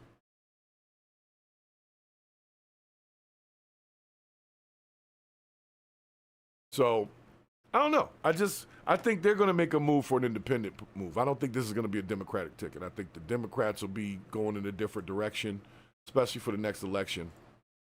And this will be a trendy move. It covers a lot of age groups. You got your young Latina woman. You got your old white guy and everybody in between. So that covers a lot of demographic groups that if they really just hear maybe Bernie talk about healthcare for all or some of those things that resonate with the people, they might jump behind an independent third-party ticket. Because most of us are tired of the two-party system anyway. I think we should have like 5 parties. And I think there should be competitions in stuff during the debates. Like even we can get some pugil sticks. You know what I'm saying? I want to see how the vice president can fight. You know, I hate to be like that. I hate to be like that. Mike G's, thanks for stopping in the chat over there. Appreciate you, man. And everybody for stopping in the chat. Do appreciate y'all. So, I'm just saying, man, I could see it. I couldn't see it winning, but I could see them making a run with it just as a third party. I don't think the Democrats will get behind it. At least not right now, because they don't really agree with Bernie Sanders on a lot of shit. So I don't think that Democrats would want to go behind his ticket because he's going to want to do Bernie Sanders shit, and they don't agree with Bernie Sanders on a lot of stuff. So my initial synopsis is that it's a good ticket for a third party. But I want to say, Mike G's, you made a point in the chat about the possibility that AOC would be running for presidential or vice presidential office to avoid some type of prosecution. So, I don't know. I don't know what other things she's done. She's always talking about taxing the rich and all that kind of shit. I don't know. Like I said, I could see where people would gravitate towards her because she's talking. If you don't know who Shapiro is or any of those other folks that you only would see if you're looking at the Forbes YouTube channel or CNN, some people don't watch shit like that. AOC showing up on TikTok. You see what I'm saying? Where they watch things. So she could make a move in that direction, utilizing social media to her advantage. Not saying she would win. I'm just talking about the subject. You see what I'm saying? So, what is this about right here? What is this? AOC does not want you to retweet this video of her calling for Joe Biden to ignore the court's ruling. So, apparently ignoring federal courts or federal law by U.S. Congress people is against the law. They've been talking about that because everybody's talking about fighting everything. But we're supposed to be actually helping the president do whatever it is he came to do that the American people elected him for. So we're actually supposed to be helping out to a degree. It's not supposed to be all fight. It's really not supposed to be that. It's supposed to be people come together for a consensus. They vote on things, majority rules, you know, that kind of stuff. But I want to see what this clip is. So y'all stand by here for me because I don't know what this is about. But since the topic is whether or not AOC Sanders would be a good ticket for, and I'm changing the thought, it's for a third-party ticket. I don't think the Democrats would get behind it, but I could see it being a third-party ticket, an independent party ticket.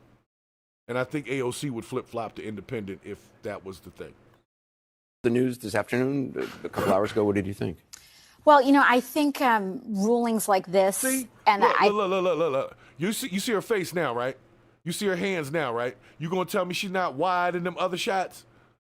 Even the outfit that she has on in this makes it's got shoulder pads. She still looks slimmer than she did in the other thing. I'm telling you, the woman's I think we've pregnant. seen from the FDA and also from activity in Congress that some of these rulings, I think we've been preparing and anticipating for there being these egregious overreaches by members of the judiciary appointed by a right-wing Republican Party whose goal for a very long time was to just pack these courts with partisan judges, often underqualified or completely unqualified for their role. And hold on, first of all, what are you talking about?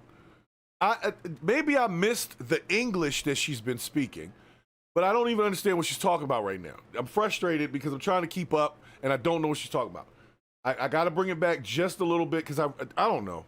I don't know what the hell she's talking about. I'm sorry, guys. I must have missed it. I swore I was listening to the whole thing, and I don't know what the hell she's talking about. So hold on. I'm sorry, guys. I'm sorry. Some of y'all don't want to hear her voice this many times. I need to know what the hell was she talking about. What do you think? Well, you know, I think rulings like this, and I think we've seen from the FDA and also Federal from judges, activity rulings. in Congress that some of these rulings, I think we've been preparing and anticipating for there being these egregious overreaches by members of the judiciary appointed by a right-wing Republican Party whose goal for a very long time was to just pack these courts with partisan judges, often underqualified or completely unqualified for their role. And so there has been thought, I believe, given to this. Senator Ron Wyden has already issued statements, for example, advising what we should do in a situation like this, which I concur, which is that I believe that the Biden administration should ignore this ruling. I think that the courts have the legitimacy and they rely on the legitimacy of their rulings. And what they are currently doing is engaged in an unprecedented and dramatic erosion of the legitimacy of the courts. It is the justices themselves, through the deeply partisan and unfounded nature of these rulings, that are undermining their own enforcement. So you're saying the news this afternoon? Talking about? Qualified or I'm sorry, guys. I just don't know. I get it. Okay. What the hell is she talking about? What's she talking about? All right, so we trying to give her the benefit of the doubt, but that was I need some dressing for all that word salad I just had to take in. I need that. Donald J. Plump back in the chat. Donald J. Plump, hey, you know what? Weren't you on last night? Weren't we supposed to do the debate today? Was that you? Here's the deal. I know we started this thing. You were talking about people boycotting football and all that kind of stuff. Look, everybody's under their own microscope. Right now, the topic is whether or not AOC and Bernie Sanders would be a good ticket to run, and if so, would it be a good ticket to run under the Democrats or the independent third party that should emerge from what we're seeing right now, which is people stuck on one of two sides, and a lot of people don't like the two-party system. That is what we're talking about. When we get to the Trump conversation, I know you want it to be about Trump all the time. It's not about Trump right now, okay? It's about AOC, how she's going to resonate with the people, young people, older people. Is it a good thing? Is it a bad thing? Whatever. When the show started back, not even when it started, let's say when the election happened, Mr. Plump, you weren't on this channel. You weren't here. You weren't in my chat. I know that for a fact. So you missed when we were digging in everybody's ass, from Kamala to Donald Trump to everybody. And we still do that because that's what we're here to do. So when I get the Trump story sent, like they sent me the one the other day about the segregated bathrooms, and then that turned out to be bullshit. So it's tough to do those stories because I'm getting the weird shit. Like they want me to put forth a particular narrative, and that's not really 100% true. So I can't always do the stories you want to do, DJP. I can't. But if you want to have the conversation, to what do you want to converse about currently? We've already talked about the fact that things were not done on day one that were promised. We've already talked about the fact that we thought it was a little weird to remove certain DEI situations, not necessarily because it was against a policy, but just why do that? So we've been confusing DEI with blackness and all of that. Look, that's not where we at with it anymore. So if you want to debate a current situation, like let's say Trump Plaza Gaza, my idea is that Trump was allowing this war to continue so that he can rebuild Gaza into Trump Plaza Gaza. That is what's going to happen. He'll probably put a bunch of automated vehicles there with Elon, and that's what they're working on over there. If you want to debate whether or not that's true or false, we can talk about that. So that's something that's going on right now. You want to talk about the people that he's so-called taking out as far as the Iranian leaders or whatever? But he's doing that. So I can't debate whether or not he's doing it, whether or not I really want him to or not.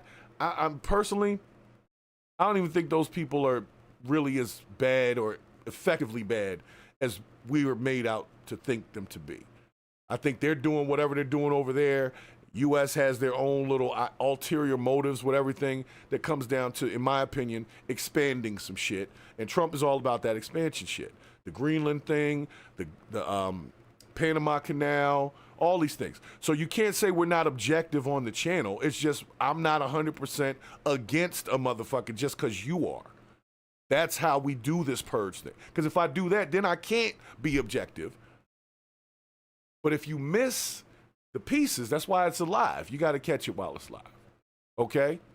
So I'm sorry that I don't hate Donald Trump. And to those who are on the opposite side, I'm sorry that I don't hate AOC. But at the end of the day, I don't care if you don't like that I don't hate them. You see what I'm saying? Because I got my own brain, my own social security number, and my own fingerprints. So whether or not you like them, its topics change from day to day. When, like I said, 2 days ago we were talking about segregated bathrooms, and I don't even think you were on that show, and you missed that. So the next time that you come into the chat, because I told my mods to leave you alone, but this is not a Trump bashing channel. It's not an AOC bashing channel. But what I said about this AOC clip is I don't really understand what she's saying because I didn't understand what she was saying. Not because she's AOC or I hate AOC. I didn't understand what she was saying because what she said I did not understand. And sometimes that's what happens. Sometimes people say shit and we don't understand it. Or they spin it a certain way so we think it to be one thing and it actually turns out to be something else. And that's why the Trump topic is always so volatile. Because I haven't learned to trust the informational sources yet. The only thing I can trust is the shit I read on the White House site, the whitehouse.gov and all of that. And I have been bringing those receipts here. And we have described them and talked about them here. So to make the assessment that the smoke show's not available for all, then we're not paying attention. You just want smoke in the direction you want it to go. And this ain't your show. This is the purge of the BS. Nobody's name is in that. It's a purpose, it's a movement, it's an action. So in this regard, we're talking about 2028 ticket. And I think everybody has an opportunity, at least on this platform, to be heard and also scrutinized when necessary. So DJP, I thank you for stopping in here. But if you think you're going to just come over here and this is just going to be some Trump bashing channel or some AOC bashing channel, no. But if they screw up or do some goofy shit, guarantee it'll be here. And if you have some goofy shit to present that. But don't present your emotional feeling about the person as if I can debate how you fucking feel. You can feel how you want. Bring me the real. Just like I said, we go over these topics every time. Just because I'm not going to be 100% yelling out. You know what I'm concerned about? I'm concerned about young black men killing each other. And y'all don't want to have that fucking conversation. So I appease thee by having this political bullshit conversation and try to be objective so people can take in information because it's still news, right? But my real concern is with education and fucking youth violence. That's it.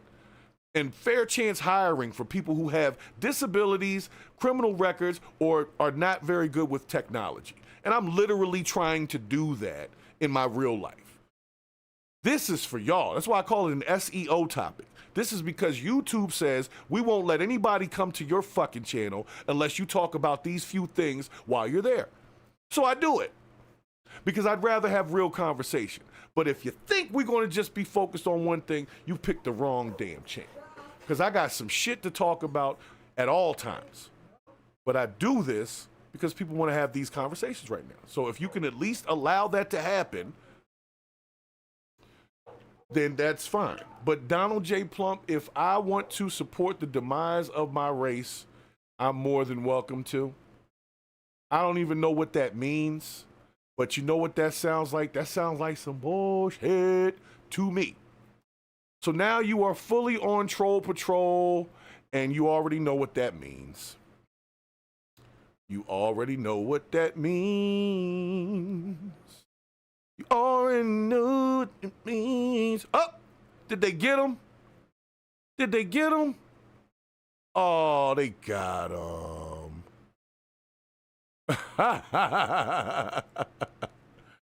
Gotta go. All right, mods, thank you. Appreciate it. So, guess we won't have to deal with that anymore, at least for however long. Gotta go. So, with all due respect, everybody that's in here, we're here to have a conversation. If you want to talk about your own shit all day, start your own channel. YouTube will allow it. And you can go fight the algorithm every day and see if you can bring some subscribers over there. Have at it. But over here, we're looking at the information. We're having a conversation. We're being objective, okay? And me personally, like I said, I don't hate AOC.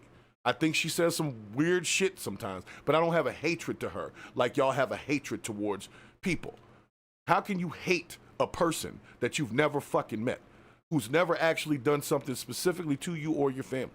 AOC to me is like an innocent child that's just talking all the time, but really ain't hurting nothing. That's how I feel about her. Trump can hurt some shit. So you got to listen to everything he says and then see which part, because then spin the shit another way, got me paying attention to it one way, and then it really was something else he was saying and doing, and I missed that because y'all got me thinking he was doing something different. That's why I don't like the Trump conversation, because every time somebody sends me something, I got to go really dig in. And 90% of the time, I find some objective things. It's like, well, this ain't really what was said. I'll take it back on y'all. Remember when it was Trump ordered a firing squad on Liz Cheney, right? Trump ordered a whole firing squad on Liz Cheney. Then all of a sudden, that wasn't really true. But I was ready to come on this fucking podcast to talk about that. And then when I looked at the clip, that wasn't what happened. So all I'm saying is, at least with this shit and with AOC, I can see it for myself in full context and make my own objective decision. If you can't present me with things in that format, I can't automatically take your opinion as fact. I need the receipts. Just like the Gulf of America situation. I thought that was dumb as shit. Why? Because why the fuck do we need to rename a Gulf? What did that do? It just showed that you could do it. You just flexing your arms. I get it. Moving on to the next thing. You feel me? There's no such thing as hating. You can't be hating on none of this shit, man. Seriously.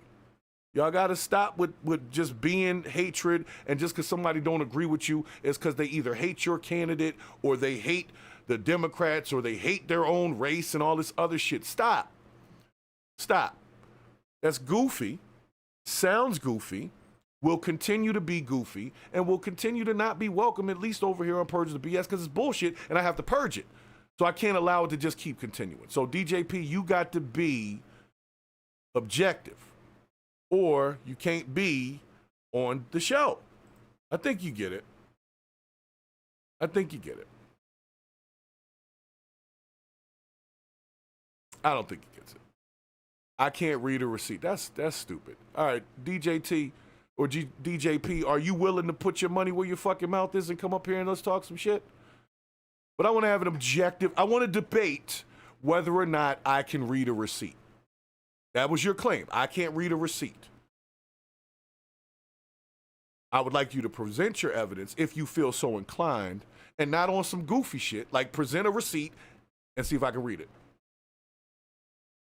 If you're not willing to do that, I don't know what to tell you, man. I don't know what to tell you.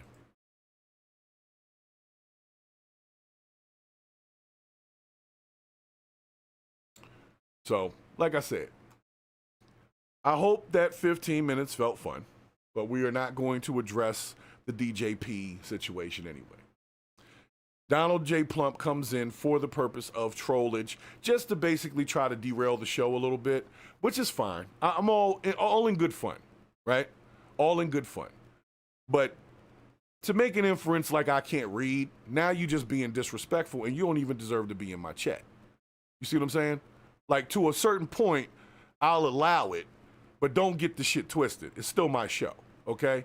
Once you get too far out of line, I don't even want to deal with that. So nonetheless, I did have some additional clips. I hope that DJP enjoyed himself while he was the focus of Purge the BS. Thank you, mods, for getting rid of that. I mean, hey, it is what it is. It is what it is. He'll be back. He'll be back. Nobody blocked him. I don't think you can even do that. I think you can just time them out or silence them or whatever. I don't think you can actually block them on this end. Like, I'd have to go into the settings and all that.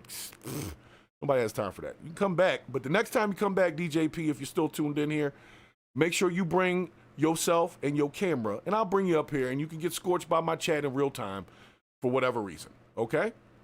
But to make an inference that I can't read is like the dumbest shit I've heard in quite some time. And that's disrespectful to a content creator who's obviously reading shit right in front of you. Time-wasting ass. You're a time rapist. You just raped my time for the last 10 fucking minutes, and I will get none of that back. So you know what? You're not welcome back. You a damn time rapist. I don't like time rapists. You wasting my time. And now you're not going to give it back at all? Disrespectful. All right. Let's get to our last piece here for the day, which apparently is a clip from some blue-collar dude who's upset about politics. I don't know how that's going to work. Let's see this. Give me a second.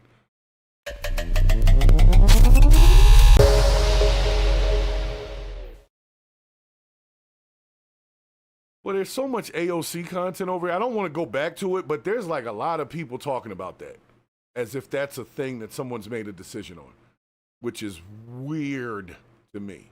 I just thought it was a cool conversation piece. I didn't really think it was serious. But it looks like people are actually serious about that. So, good luck. That's all I'm going to say. So, apparently, we're going to take this out with a person complaining. That's always fun.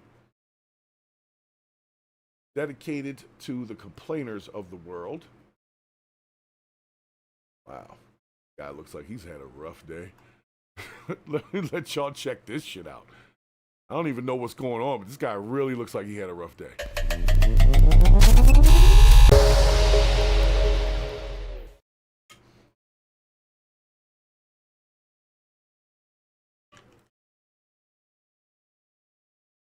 Right. All right. This guy's face is all in the camera. You might have to back up a little bit. So this says a blue-collar worker is upset.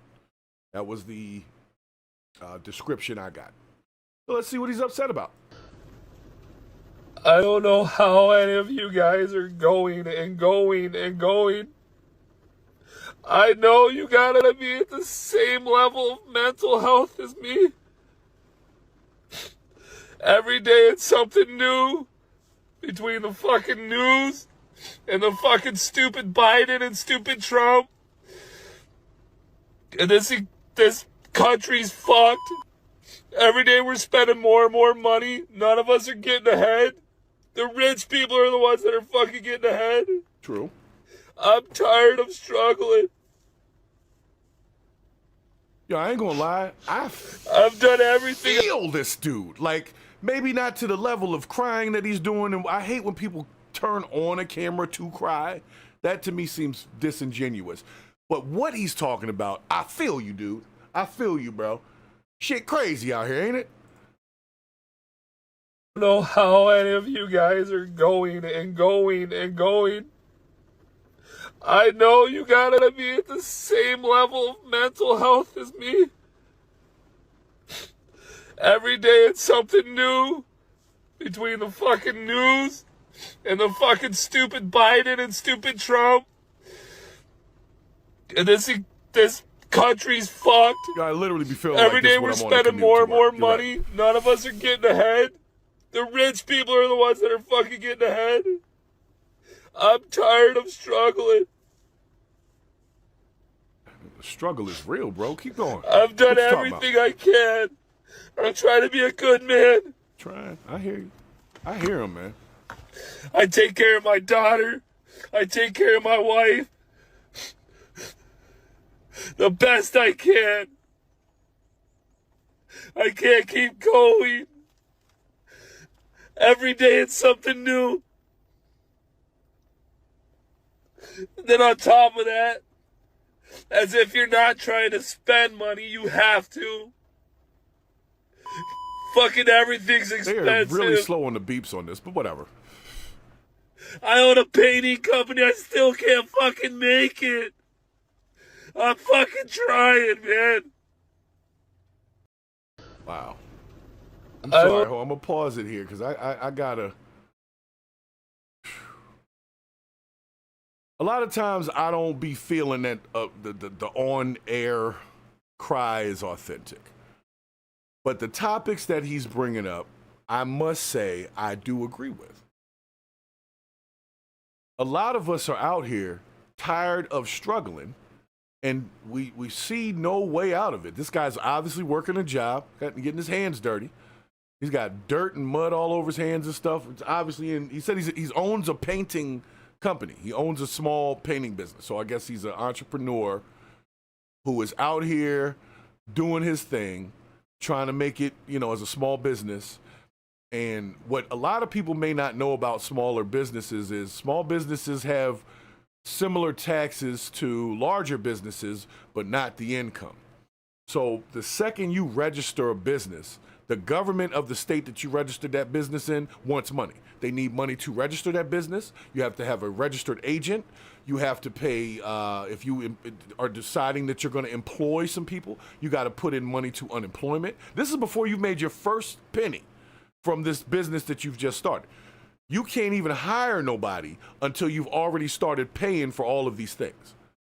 So if the business doesn't succeed, you have to immediately either close down, fire everybody, get rid of everything. And this is within a year or 3. That's why the statistics of small businesses not making it over the first 5 years are so high. Is because people have a talent. Like this guy, obviously he's a painter, right? That's his talent. But he doesn't have the resources to start the business at a larger level so that while it's building its clientele even bigger, it can sustain itself. And that's what he's struggling with.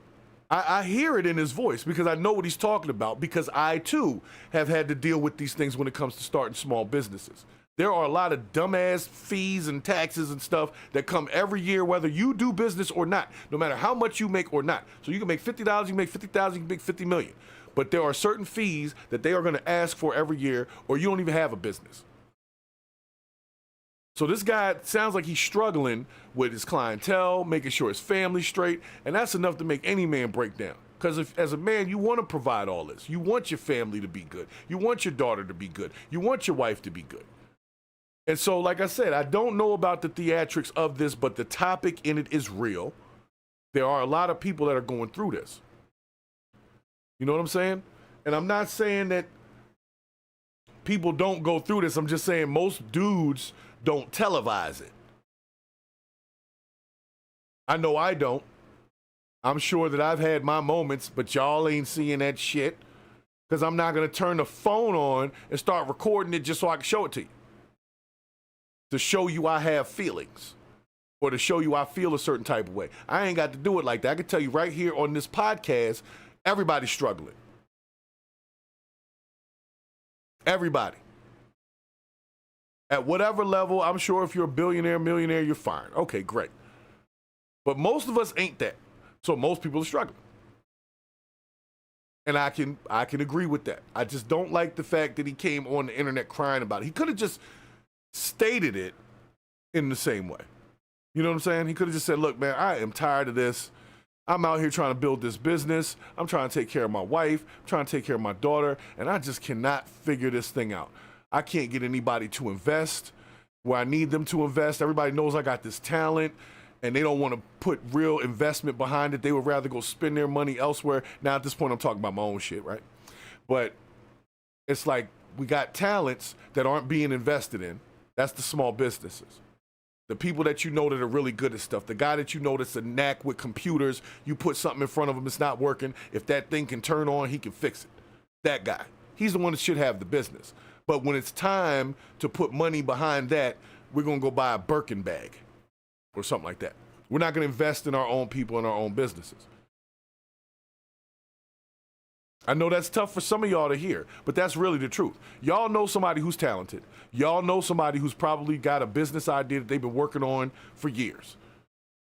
And they just don't have the capital behind them. They got the idea. It's a good idea. They got the talent to do it, but they don't have the capital. And then we go and take our capital and just spend it on other companies that already have the damn capital. And wonder why we don't come up. Because we're not investing in the come up. We're investing in the came up. Pause. And to some degree, yes, you want to buy quality products, you want to do this, you want to do that. But if you know a person, and I know, like I said, I can reflect on my own shit. There are people that know me. They know what I do. And I've had business ideas. Don't nobody want to invest in that shit. But they'll be quick to throw their money away in the stock market if it crashes out, or they'll buy a bunch of shoes or some weird shit, you know what I'm saying? Like just cuz it's, you know, tax season, I don't know. But the point I'm trying to make is we put our money into everything but ourselves. And the people who are trying to do that, especially when they are of the melanin color, do not get a lot of support from others that look like them. Because we don't own the banks. So this guy's struggle, it transcends color lines. I'll give him that. But is this struggle going to be solved by who we elect into the presidential office? Because I heard him mention Trump and Biden. He's being objective. He said, I don't give a damn who's in office. I'm struggling. I don't give a damn who's the president. I'm struggling. And I felt that. Because I also don't give a damn who the president is. I'm struggling. And I'm struggling with all types of weird shit. I have to deal with not only social economic issues, but I also have to deal with the bullshit that comes from being on the internet. And how they will literally try to just castrate your freaking reputation over saying that you are confused about anything that has to do with alternative lifestyles, especially when it comes to the teas. You cannot talk about the teas on this app. Do not talk about the teas on this app. Not sure why they don't mind if I call black people niggas all day, every day. Nigga. I could go like that, no problem. They won't send me nothing. Let me bring up the teas.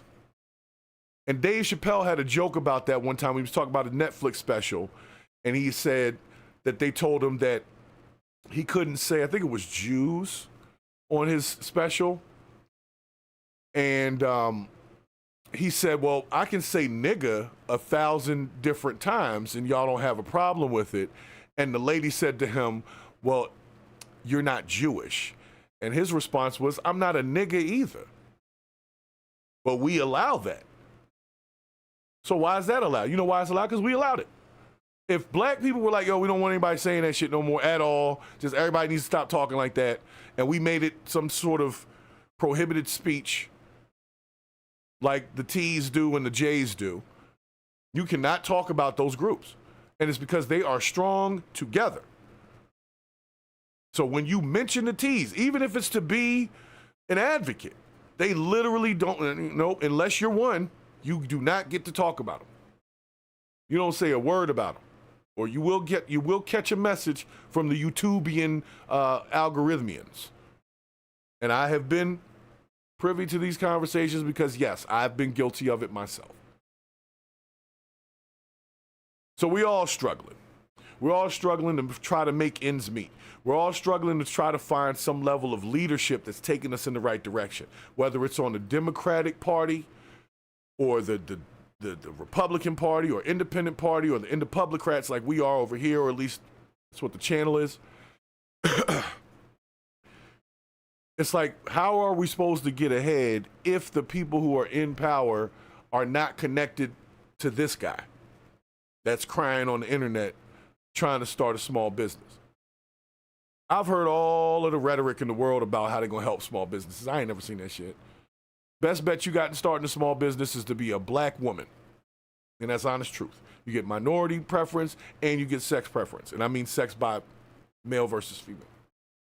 And there's no laws against that. You can say what you want about DEI shit. That shit did not change small business minority loans because that shit existed before this so-called DEI. So you can still get way further ahead by being a minority female than you can by being a majority male or black male, minority male. And it is designed that way. Doesn't mean that there's something wrong with it, because at some point women weren't even able to do business or vote. So that's what that was for. But the point I'm trying to make is there are opportunities out here, but everybody don't get to have the opportunity. Only some people get to have the opportunity. And the rest of us are left out here to just struggle, hoping for the opportunity. That's why they call it the American dream. It's a fucking dream. It's fantasy. It's not real. Not the way that they made it out to be. The 2 cars, the picket fence, the dog, the 2 kids. First of all, we got same-sex marriage now. So where the kids coming from? You see what I'm saying? It's just, it ain't the same world. You're not going to work nowhere for 30 years and retire. Your best bet is to do what's driving this dude crazy, which is to start your own business, which is partially, and actually majority, why I'm even here on YouTube. Because it's very hard to get reach and speech out when you are not a superstar, or you're not going to do something goofy as shit to become viral or go totally into nigga land like my man Charleston White. Charleston White is viral because of how mean he can be and how. So it's like you wanted the platform and you got it, but you got it by being something that you claim you're not. And I get what he's saying, but it's like the presentation is I'm being fake for the sake of y'all at least giving me a platform to speak on. That is crazy. And I'm going to be honest, with the guy crying like this on camera, this is not the most manly thing, okay? Based on traditional manly shit. This ain't in the list of traditional manly shit, okay? So gentlemen, if you're in the chat here, don't do this. This is what he's doing? Don't do this. If you feel a certain type of way, go sit in the room by yourself. Let your tears flow. Scream at the wall if you want to. Punch a few pillows. Whatever you got to do to get that stress up out of you. If that's your way of doing it. Feel free to do that. But don't come on the internet with that shit. Because even though it's a heartfelt message, it's making this guy kind of look like a punk a little bit. And there's nothing wrong with crying. I'm not saying that the emotion is the punk part. He's doing the shit that women do, which is get on the internet crying about, like, I know there's a lady recently, she didn't want to work no more. She wanted to be a stay-at-home mom. And she was like a single mother. And she was complaining that she didn't have a man to do all this stuff that she now has to do as a single mother. And she was crying about that. And I was like, all right, I get it, but you made your own bed. She had like 3 kids by 3 different dudes. Like, if you didn't figure it out by the second dude that this might not be the life you want, I'm only going to have so much sympathy for you. But she got on there crying and who's going to come help me? Well, honestly, you get a check because you had kids. Most dudes don't get a check for having children. So you got to figure out how to use that, maintain that. But anyway, so guys, definitely do not come into the internet space crying over just the struggle. Now, if you lose someone, like I recently had lost someone, and sometimes you get emotional to a degree in mid-sentence while you're doing something, talking about the topic. Okay, I'm not saying cry like this guy was crying. This guy was crying like I used to cry when I was young. And I ain't gonna lie, I've probably had a few heartfelt cries over my years, but it's just never been on camera like that. I never do that. And guys, don't do that. Because now he's always going to just be known for this. So half of the people are going to feel his struggle. The other half of them are going to punk him out for crying all over the damn internet. And at the end of it, we never get to have the conversation of we're all struggling. And like he said, the rich people are getting richer. But you know why? It's because they're already rich. They have the resources. The same way that the small business owners like myself have to struggle to get small amounts of money, to get a $50 donation or anything. It's like pulling teeth. Love the idea, know that they got the talent, show them the resume, they're all about it, but then when it's time to put when the rubber meets the road and put the money where their mouth is, all of a sudden it's, let me go over the books, I gotta go over this, and I gotta talk to the accountant. Dude, it's $50, just make a donation. But, it's like tax deductible. What are you talking about? PR boy in the chat, thank you for bringing that one up. I just wanted to mention one thing for those who weren't here for yesterday's show. late night show. I did a late night show last night at like 12 in the morning, so a lot of people weren't here. And that was when the news came down the pipe that George Foreman passed away. And so that was a rough one. We did a little moment of silence for him and everything. We went over some George Foreman clips. I mean, I could revisit that for y'all for a couple of minutes. I got like 10 minutes left before I gotta get off of here. But yeah, George Foreman passed away. So rest in peace to George Foreman. In George Foreman's honor, I am asking everybody to go and make some chicken fillet, breast fillet cutlets on their George Foreman grill. If you own a George Foreman grill, I want you to go cook something on that bitch today. Pick it. Make a Cuban sandwich. You can put vegetables on this shit. I've seen all types of stuff cooked on a Foreman grill. I ain't gonna lie. I've seen, they got a Foreman grill joint with the, it's like a cover where you can make silver dollar pancakes in the Foreman grill. Shit is crazy. So rest in peace, George Foreman. That's crazy though. But I believe he was sick. Like I think he had a debilitating something going on. That's why we hadn't seen him a lot lately. And but I don't have all the full information. But yeah, George Foreman would definitely love it if we would, everybody who owns one. I have two in my house. I got two Foreman grills here. So I got a big one and a little one. So I got to make something on that Foreman grill. I was going to do it last night, but it was late. So yes, I will hold y'all to that, or hold myself to that. So as we get out of here, since the PR boy was definitely nice enough to remind me that I didn't cover that on this show, and it was because I did it late last night, so in my brain I already covered it. But I didn't cover it on this show, and it was recent news. So let's pull up the Foreman. Let's see what we got with Foreman. I definitely know we got some clips over here of Georgie Foreman. Let's see. All right, let's do some George Foreman knockouts here. It looks like we got a minute clip. This was him coming back to the ring at age 45. Let's give him a little George Foreman right here. It's Foreman's initiative. And there's that competitive spirit of George's. You can say what you want about, some people said that fight was fixed because they wanted George Foreman to win one at that age so he would be the legend of winning that late. But you try taking one of them punches. Them joints did not look like they didn't hurt. Even at the slow speed, it was like something at the end of George Foreman's punch was knocking the fucking juice out of people. And that's where he came up with the idea for the Foreman grill, was to get the juice out. So I'm going to give him one more clip. Let's see what we got here. Let's see what we got. Because everybody's trying to say that it's possible that the COVID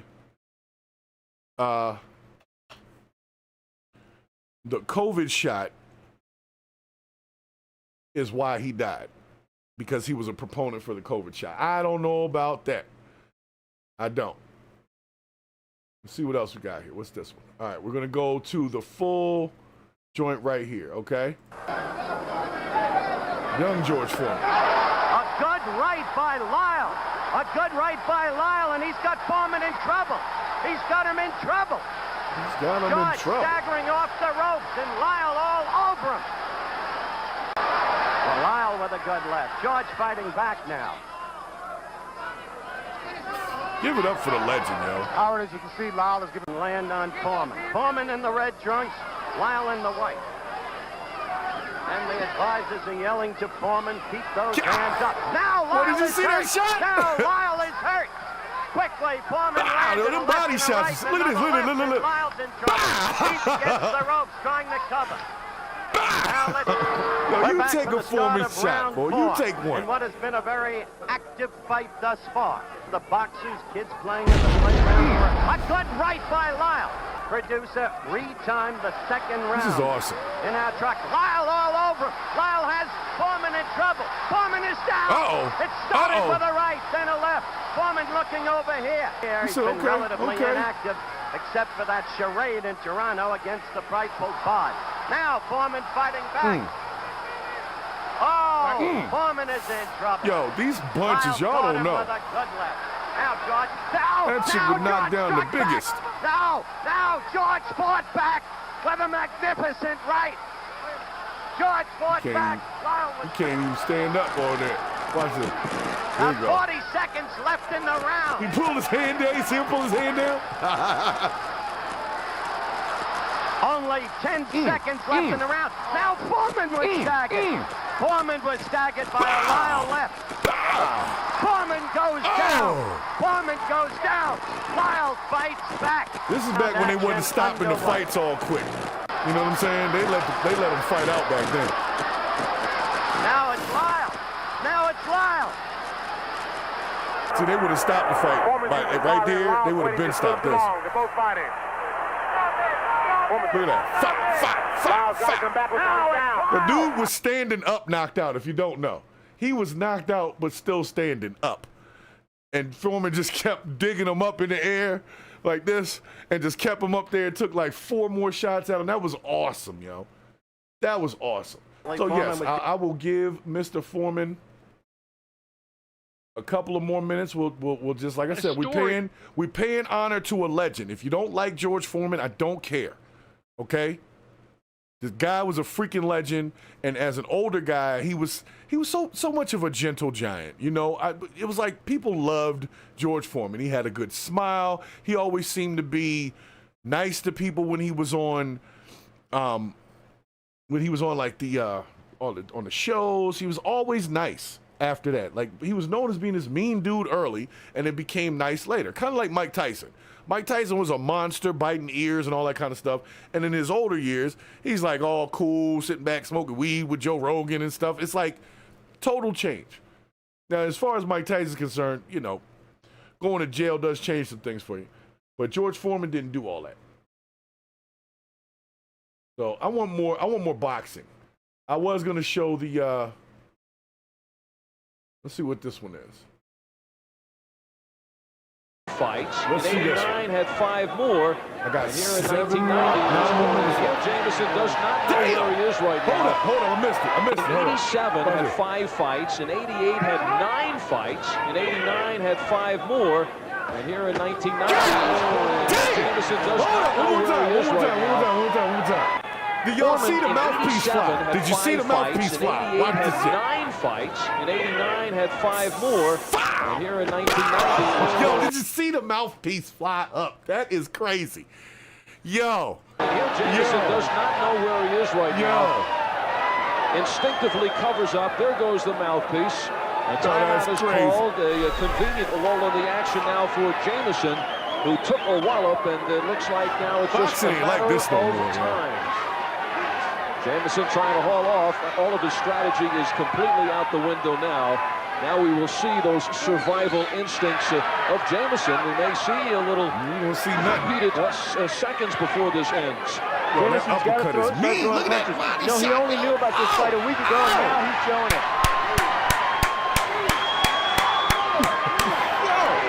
They don't box like this no more. Boxing ain't like this no more. It's the final round. Jamison now on the wobble. Lane could easily they would have stopped the fight by now. You know what I'm talking about. Asking him some questions. He'll let it go. We'll see if Jamison can beat the clock. And Lane better stay close. Yeah, you thought so. All right, so we're going to let him knock him out, because that's what's going to happen. So, you know what? I like taking it out on this note. I like this way better. Something we can all agree on, boxing. This ain't about Democrats or Republicans or none of that shit. This is about big-ass George Foreman knocking people out. And we can all agree that George Foreman was good at knocking somebody out. Hey, fight this bastard right here. You can do it, baby. Come on. Push his whole neck back, yo. Then the uppercut, lift him back up, bro. Lift him back up. Bow! You see that body shot? Oh, my God. Yo. I'm telling you, they would have stopped the fight these days with that. All right, we're going to see what we got here. Jamison's a 38-1 underdog coming into this fight. I like how he lifted back up with the uppercut when they go down. Get back up. Here we go. There's the best thing he can do is get busy. Kick some leather in the face of Foreman. Now between rounds, Foreman is standing up in his corner, not getting the full advantage of it, but he's trying to get extra breath into his lungs.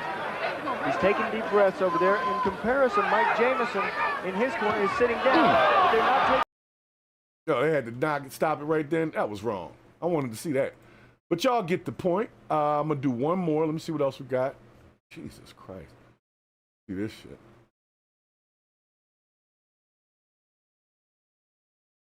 I think this is the end. No, this is a different fight.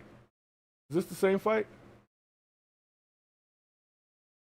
I mean, he was knocking out so many people. They all start to look the same. Look at the left, come up and slice it. Hold up. Let's let this knockout play out, guys. I gotta let it happen. I know YouTube's gonna tell me I'm promoting violence now. Bunch of freaking softies. You're promoting violence on your channel. No, I'm just paying honor to the legend. Look at the left, come up and slice it. Look, and Jerry Cooney's in big trouble. He's ready to go, and there he goes. 2, 3, 4. And he is badly hurt. Same position he was in round 5 against Spinks. A clubbing right hand by Foreman. Now let's see if he's learned anything about how to survive, because he's got a minute and 8 seconds left. Oh, and that's it. And I don't look at the left, come up and slice it. Look, and Jerry Cooney's in big trouble. He's ready to go, and there he goes. One more time. Watch him come across the ring. And he is badly hurt.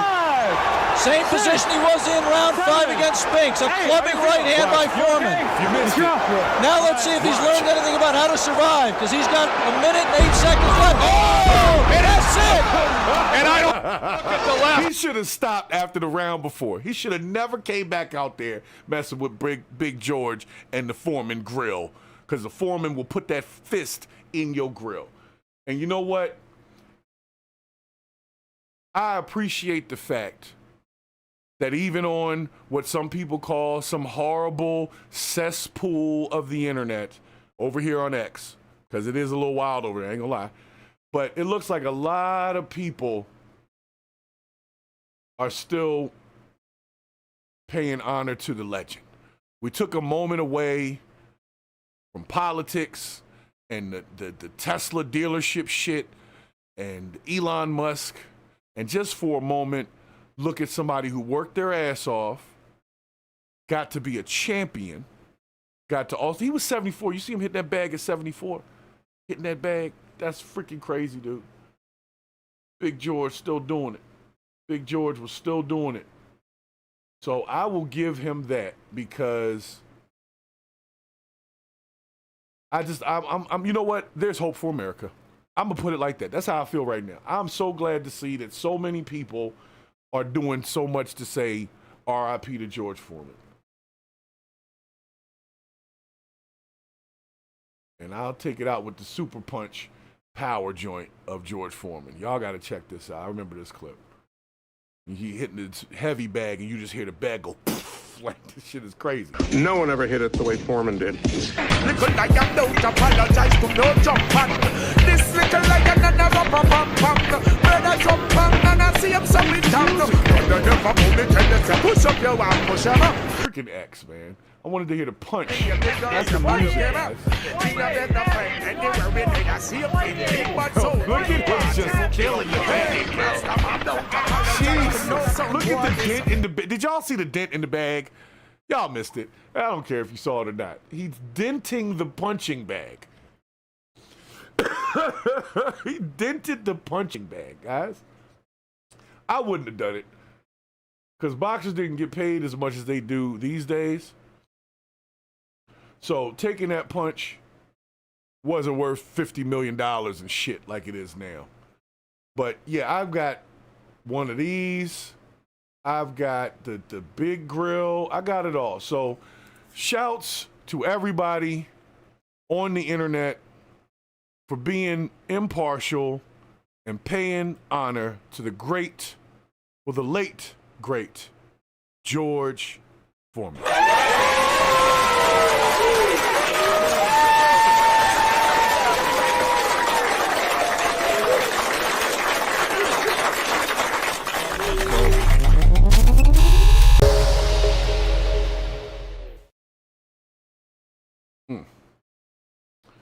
Hold on, I want to do one more. Can I do one more? I was trying to get out of here. I just wanted, there's one more.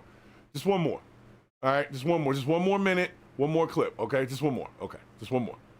Sorry, I feel a certain type of way because I missed the old boxing, and George was a little weird in the fact that he named all his kids George. That was weird to me, but, you know, it was kind of like, in a weird way, it was also kind of innocently childish. So it was, I don't want to say it was cute. It was a tender fucking moment. You know what I'm saying? So, I'm gonna take y'all out. One last clip. All right, one last one. I promise this is it. Promise. I promise this is it. Mike G's in the chat. Everybody in the chat, thank y'all for hanging out with me. Like I said, people don't want to talk about good stuff like what George Foreman meant for the culture and the fact that he wasn't in all these damn scandals and known for doing no goofy shit. He lived his life in an honorable way. And he was scary as shit. Even in his 70s, I wouldn't have played with him. He was that old man that was waiting for you to get out of line. He could show you that old power he had. Now, you know what, Jason Stathos? I don't know if that's true or not as far as whether or not George Foreman didn't want to forget their names. But considering the fact that he's been a boxer and he knows a lot of boxers do lose their memory and lose their minds, I wouldn't put it past him to have done that. That's actually a pretty smart idea. So, one last Foreman clip, guys, and then I'm going to get out of here, okay? Scheduled for 15, the heavyweight championship of the world. Oh, good right hand 1 on the minute, left hand guys. side of the face of Norton. Norton is a bit stunned as Foreman is teeing off. You see him And it looks bounce like off the Norton has ropes, really though? been staggered as he went up against the ropes. The referee is giving it the count. Yes, he'll have to take the 8 count. The man had to pull his pants up. I think he shat 7, himself. 8, and here we go as Foreman comes banging on in the second round. Norton goes down again. A left hand on the side of the head. Norton goes back. He'll have to take another 8 count. No, he doesn't. His legs are rubbery as a left hand goes to the side of the head. A right uppercut, a left jab, and a vicious left sends Norton crumbling to the canvas. Hold on, let's bring that back. Bring that back, guys. Norton goes He down brings him again. up. A left hand Bow. on the side of the That head. one right there, he was standing up, knocked out. This is another one of them. I keep telling y'all, Foreman knocked people out before they fell down. And they would just be standing there taking the last couple shots, but they're not even with us no more. This guy is gone right here. Look how he's standing here. He is gone. He should not. In modern day boxing, this is where they would have stopped the fight. But because back then they didn't know about the concussion protocols and all the crazy shit that happened, it was like they had to change it. But yeah, Foreman was that dude. When it came to the punching power, I don't think anybody had more raw punching power than Foreman. As a left hand goes to the side of his head. Right uppercut, a left jab, and a vicious left sends Norton crumbling to the canvas for the second time. Norton is in Queersville. He doesn't know where he is. I'd have been on the side. Stay down! Stay down! Right here. It's up to 9, 10, and are they going to continue it, or are they going to stop it? It looks like it may be all over, and it is all over. Yeah, it's all over.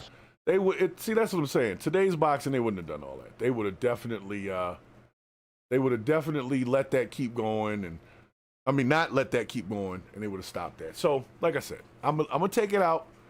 I just wanted y'all to at least pay your respects to the legend, because in modern day times, it seems like we're all arguing over this.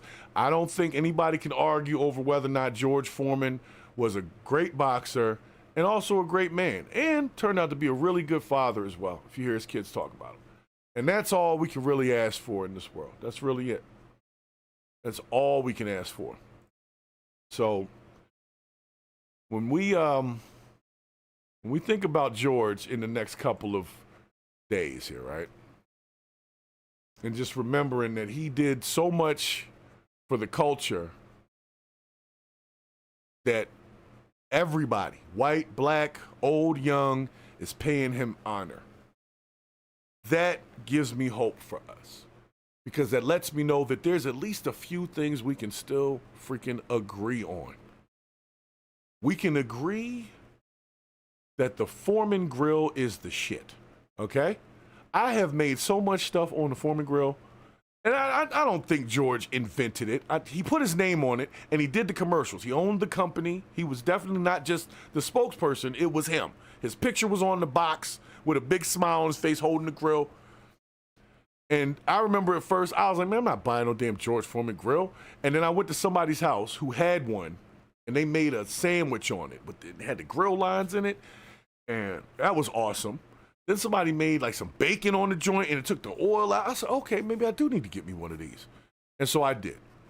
And I will tell you what, I now have more than one, because the first one was the first one. Then I said, okay, I need a bigger one of those. And then we ended up getting a bigger one. So now we can feed the whole family Foreman Grill shit at the same time. So I'm going to tell you what, that really gave me some hope when I just went down that X feed and there was nothing but accolades.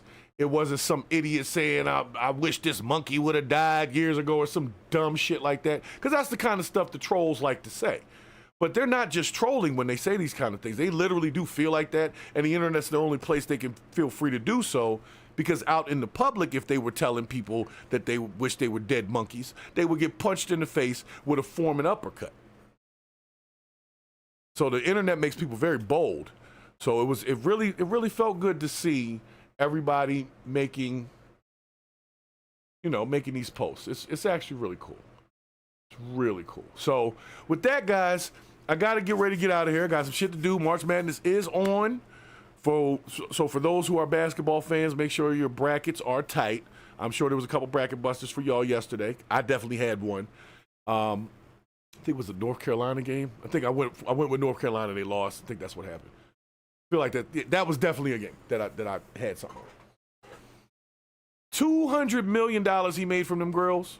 Let me tell you what. The grill was apparently more lucrative of a business for him than taking punches to the face. That's crazy. He took all them punches to the face to make more money putting his face on the grill. Not literally putting his face on the grill, but you know what I'm saying. That was an awesome business move. I feel bad that he had to take so many punches to do so, but we enjoyed watching it while it happened because it was raw power. It was real boxing. It wasn't this shit that seems a little set up these days. It was like real boxing back then. And now everything is so soft and weird. I just don't even know if this stuff is like real anymore. I know it was real back when Foreman and Ali was fighting. Them bruises was real. Them fights was real. Them guys didn't like each other.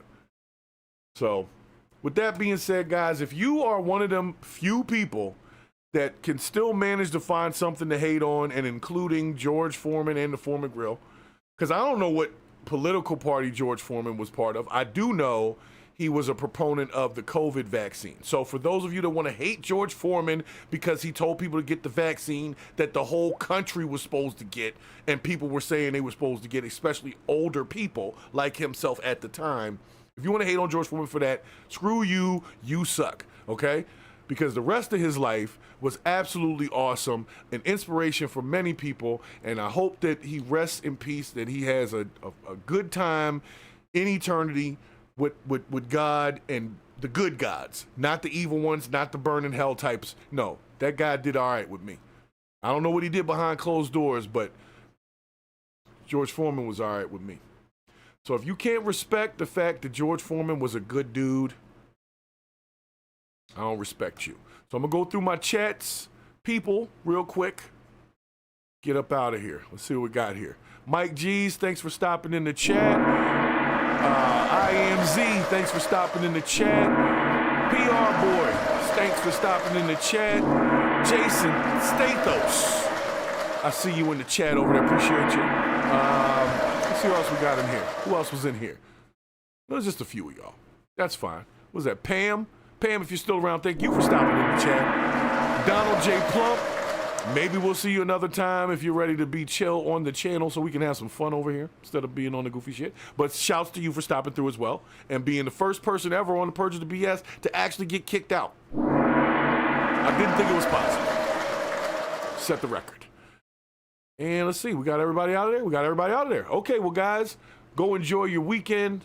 I will be back online, full-blown, tomorrow night with Sonny Bricks and Bravo. Will be stopping by the podcast. I'm trying to also get a guest purger on as well for tomorrow as well. So we are definitely going to have some fun this weekend. But hey, if you guys are into boxing, go check out some Foreman's highlights. Let's get some views on anything that has his name officially on it so that he'll be trending in Google Trends and stuff like that. Let's let that man get his flowers. You know what I'm saying? For the rest of y'all already know what it is. If you ain't about that real shit, you about that bullshit.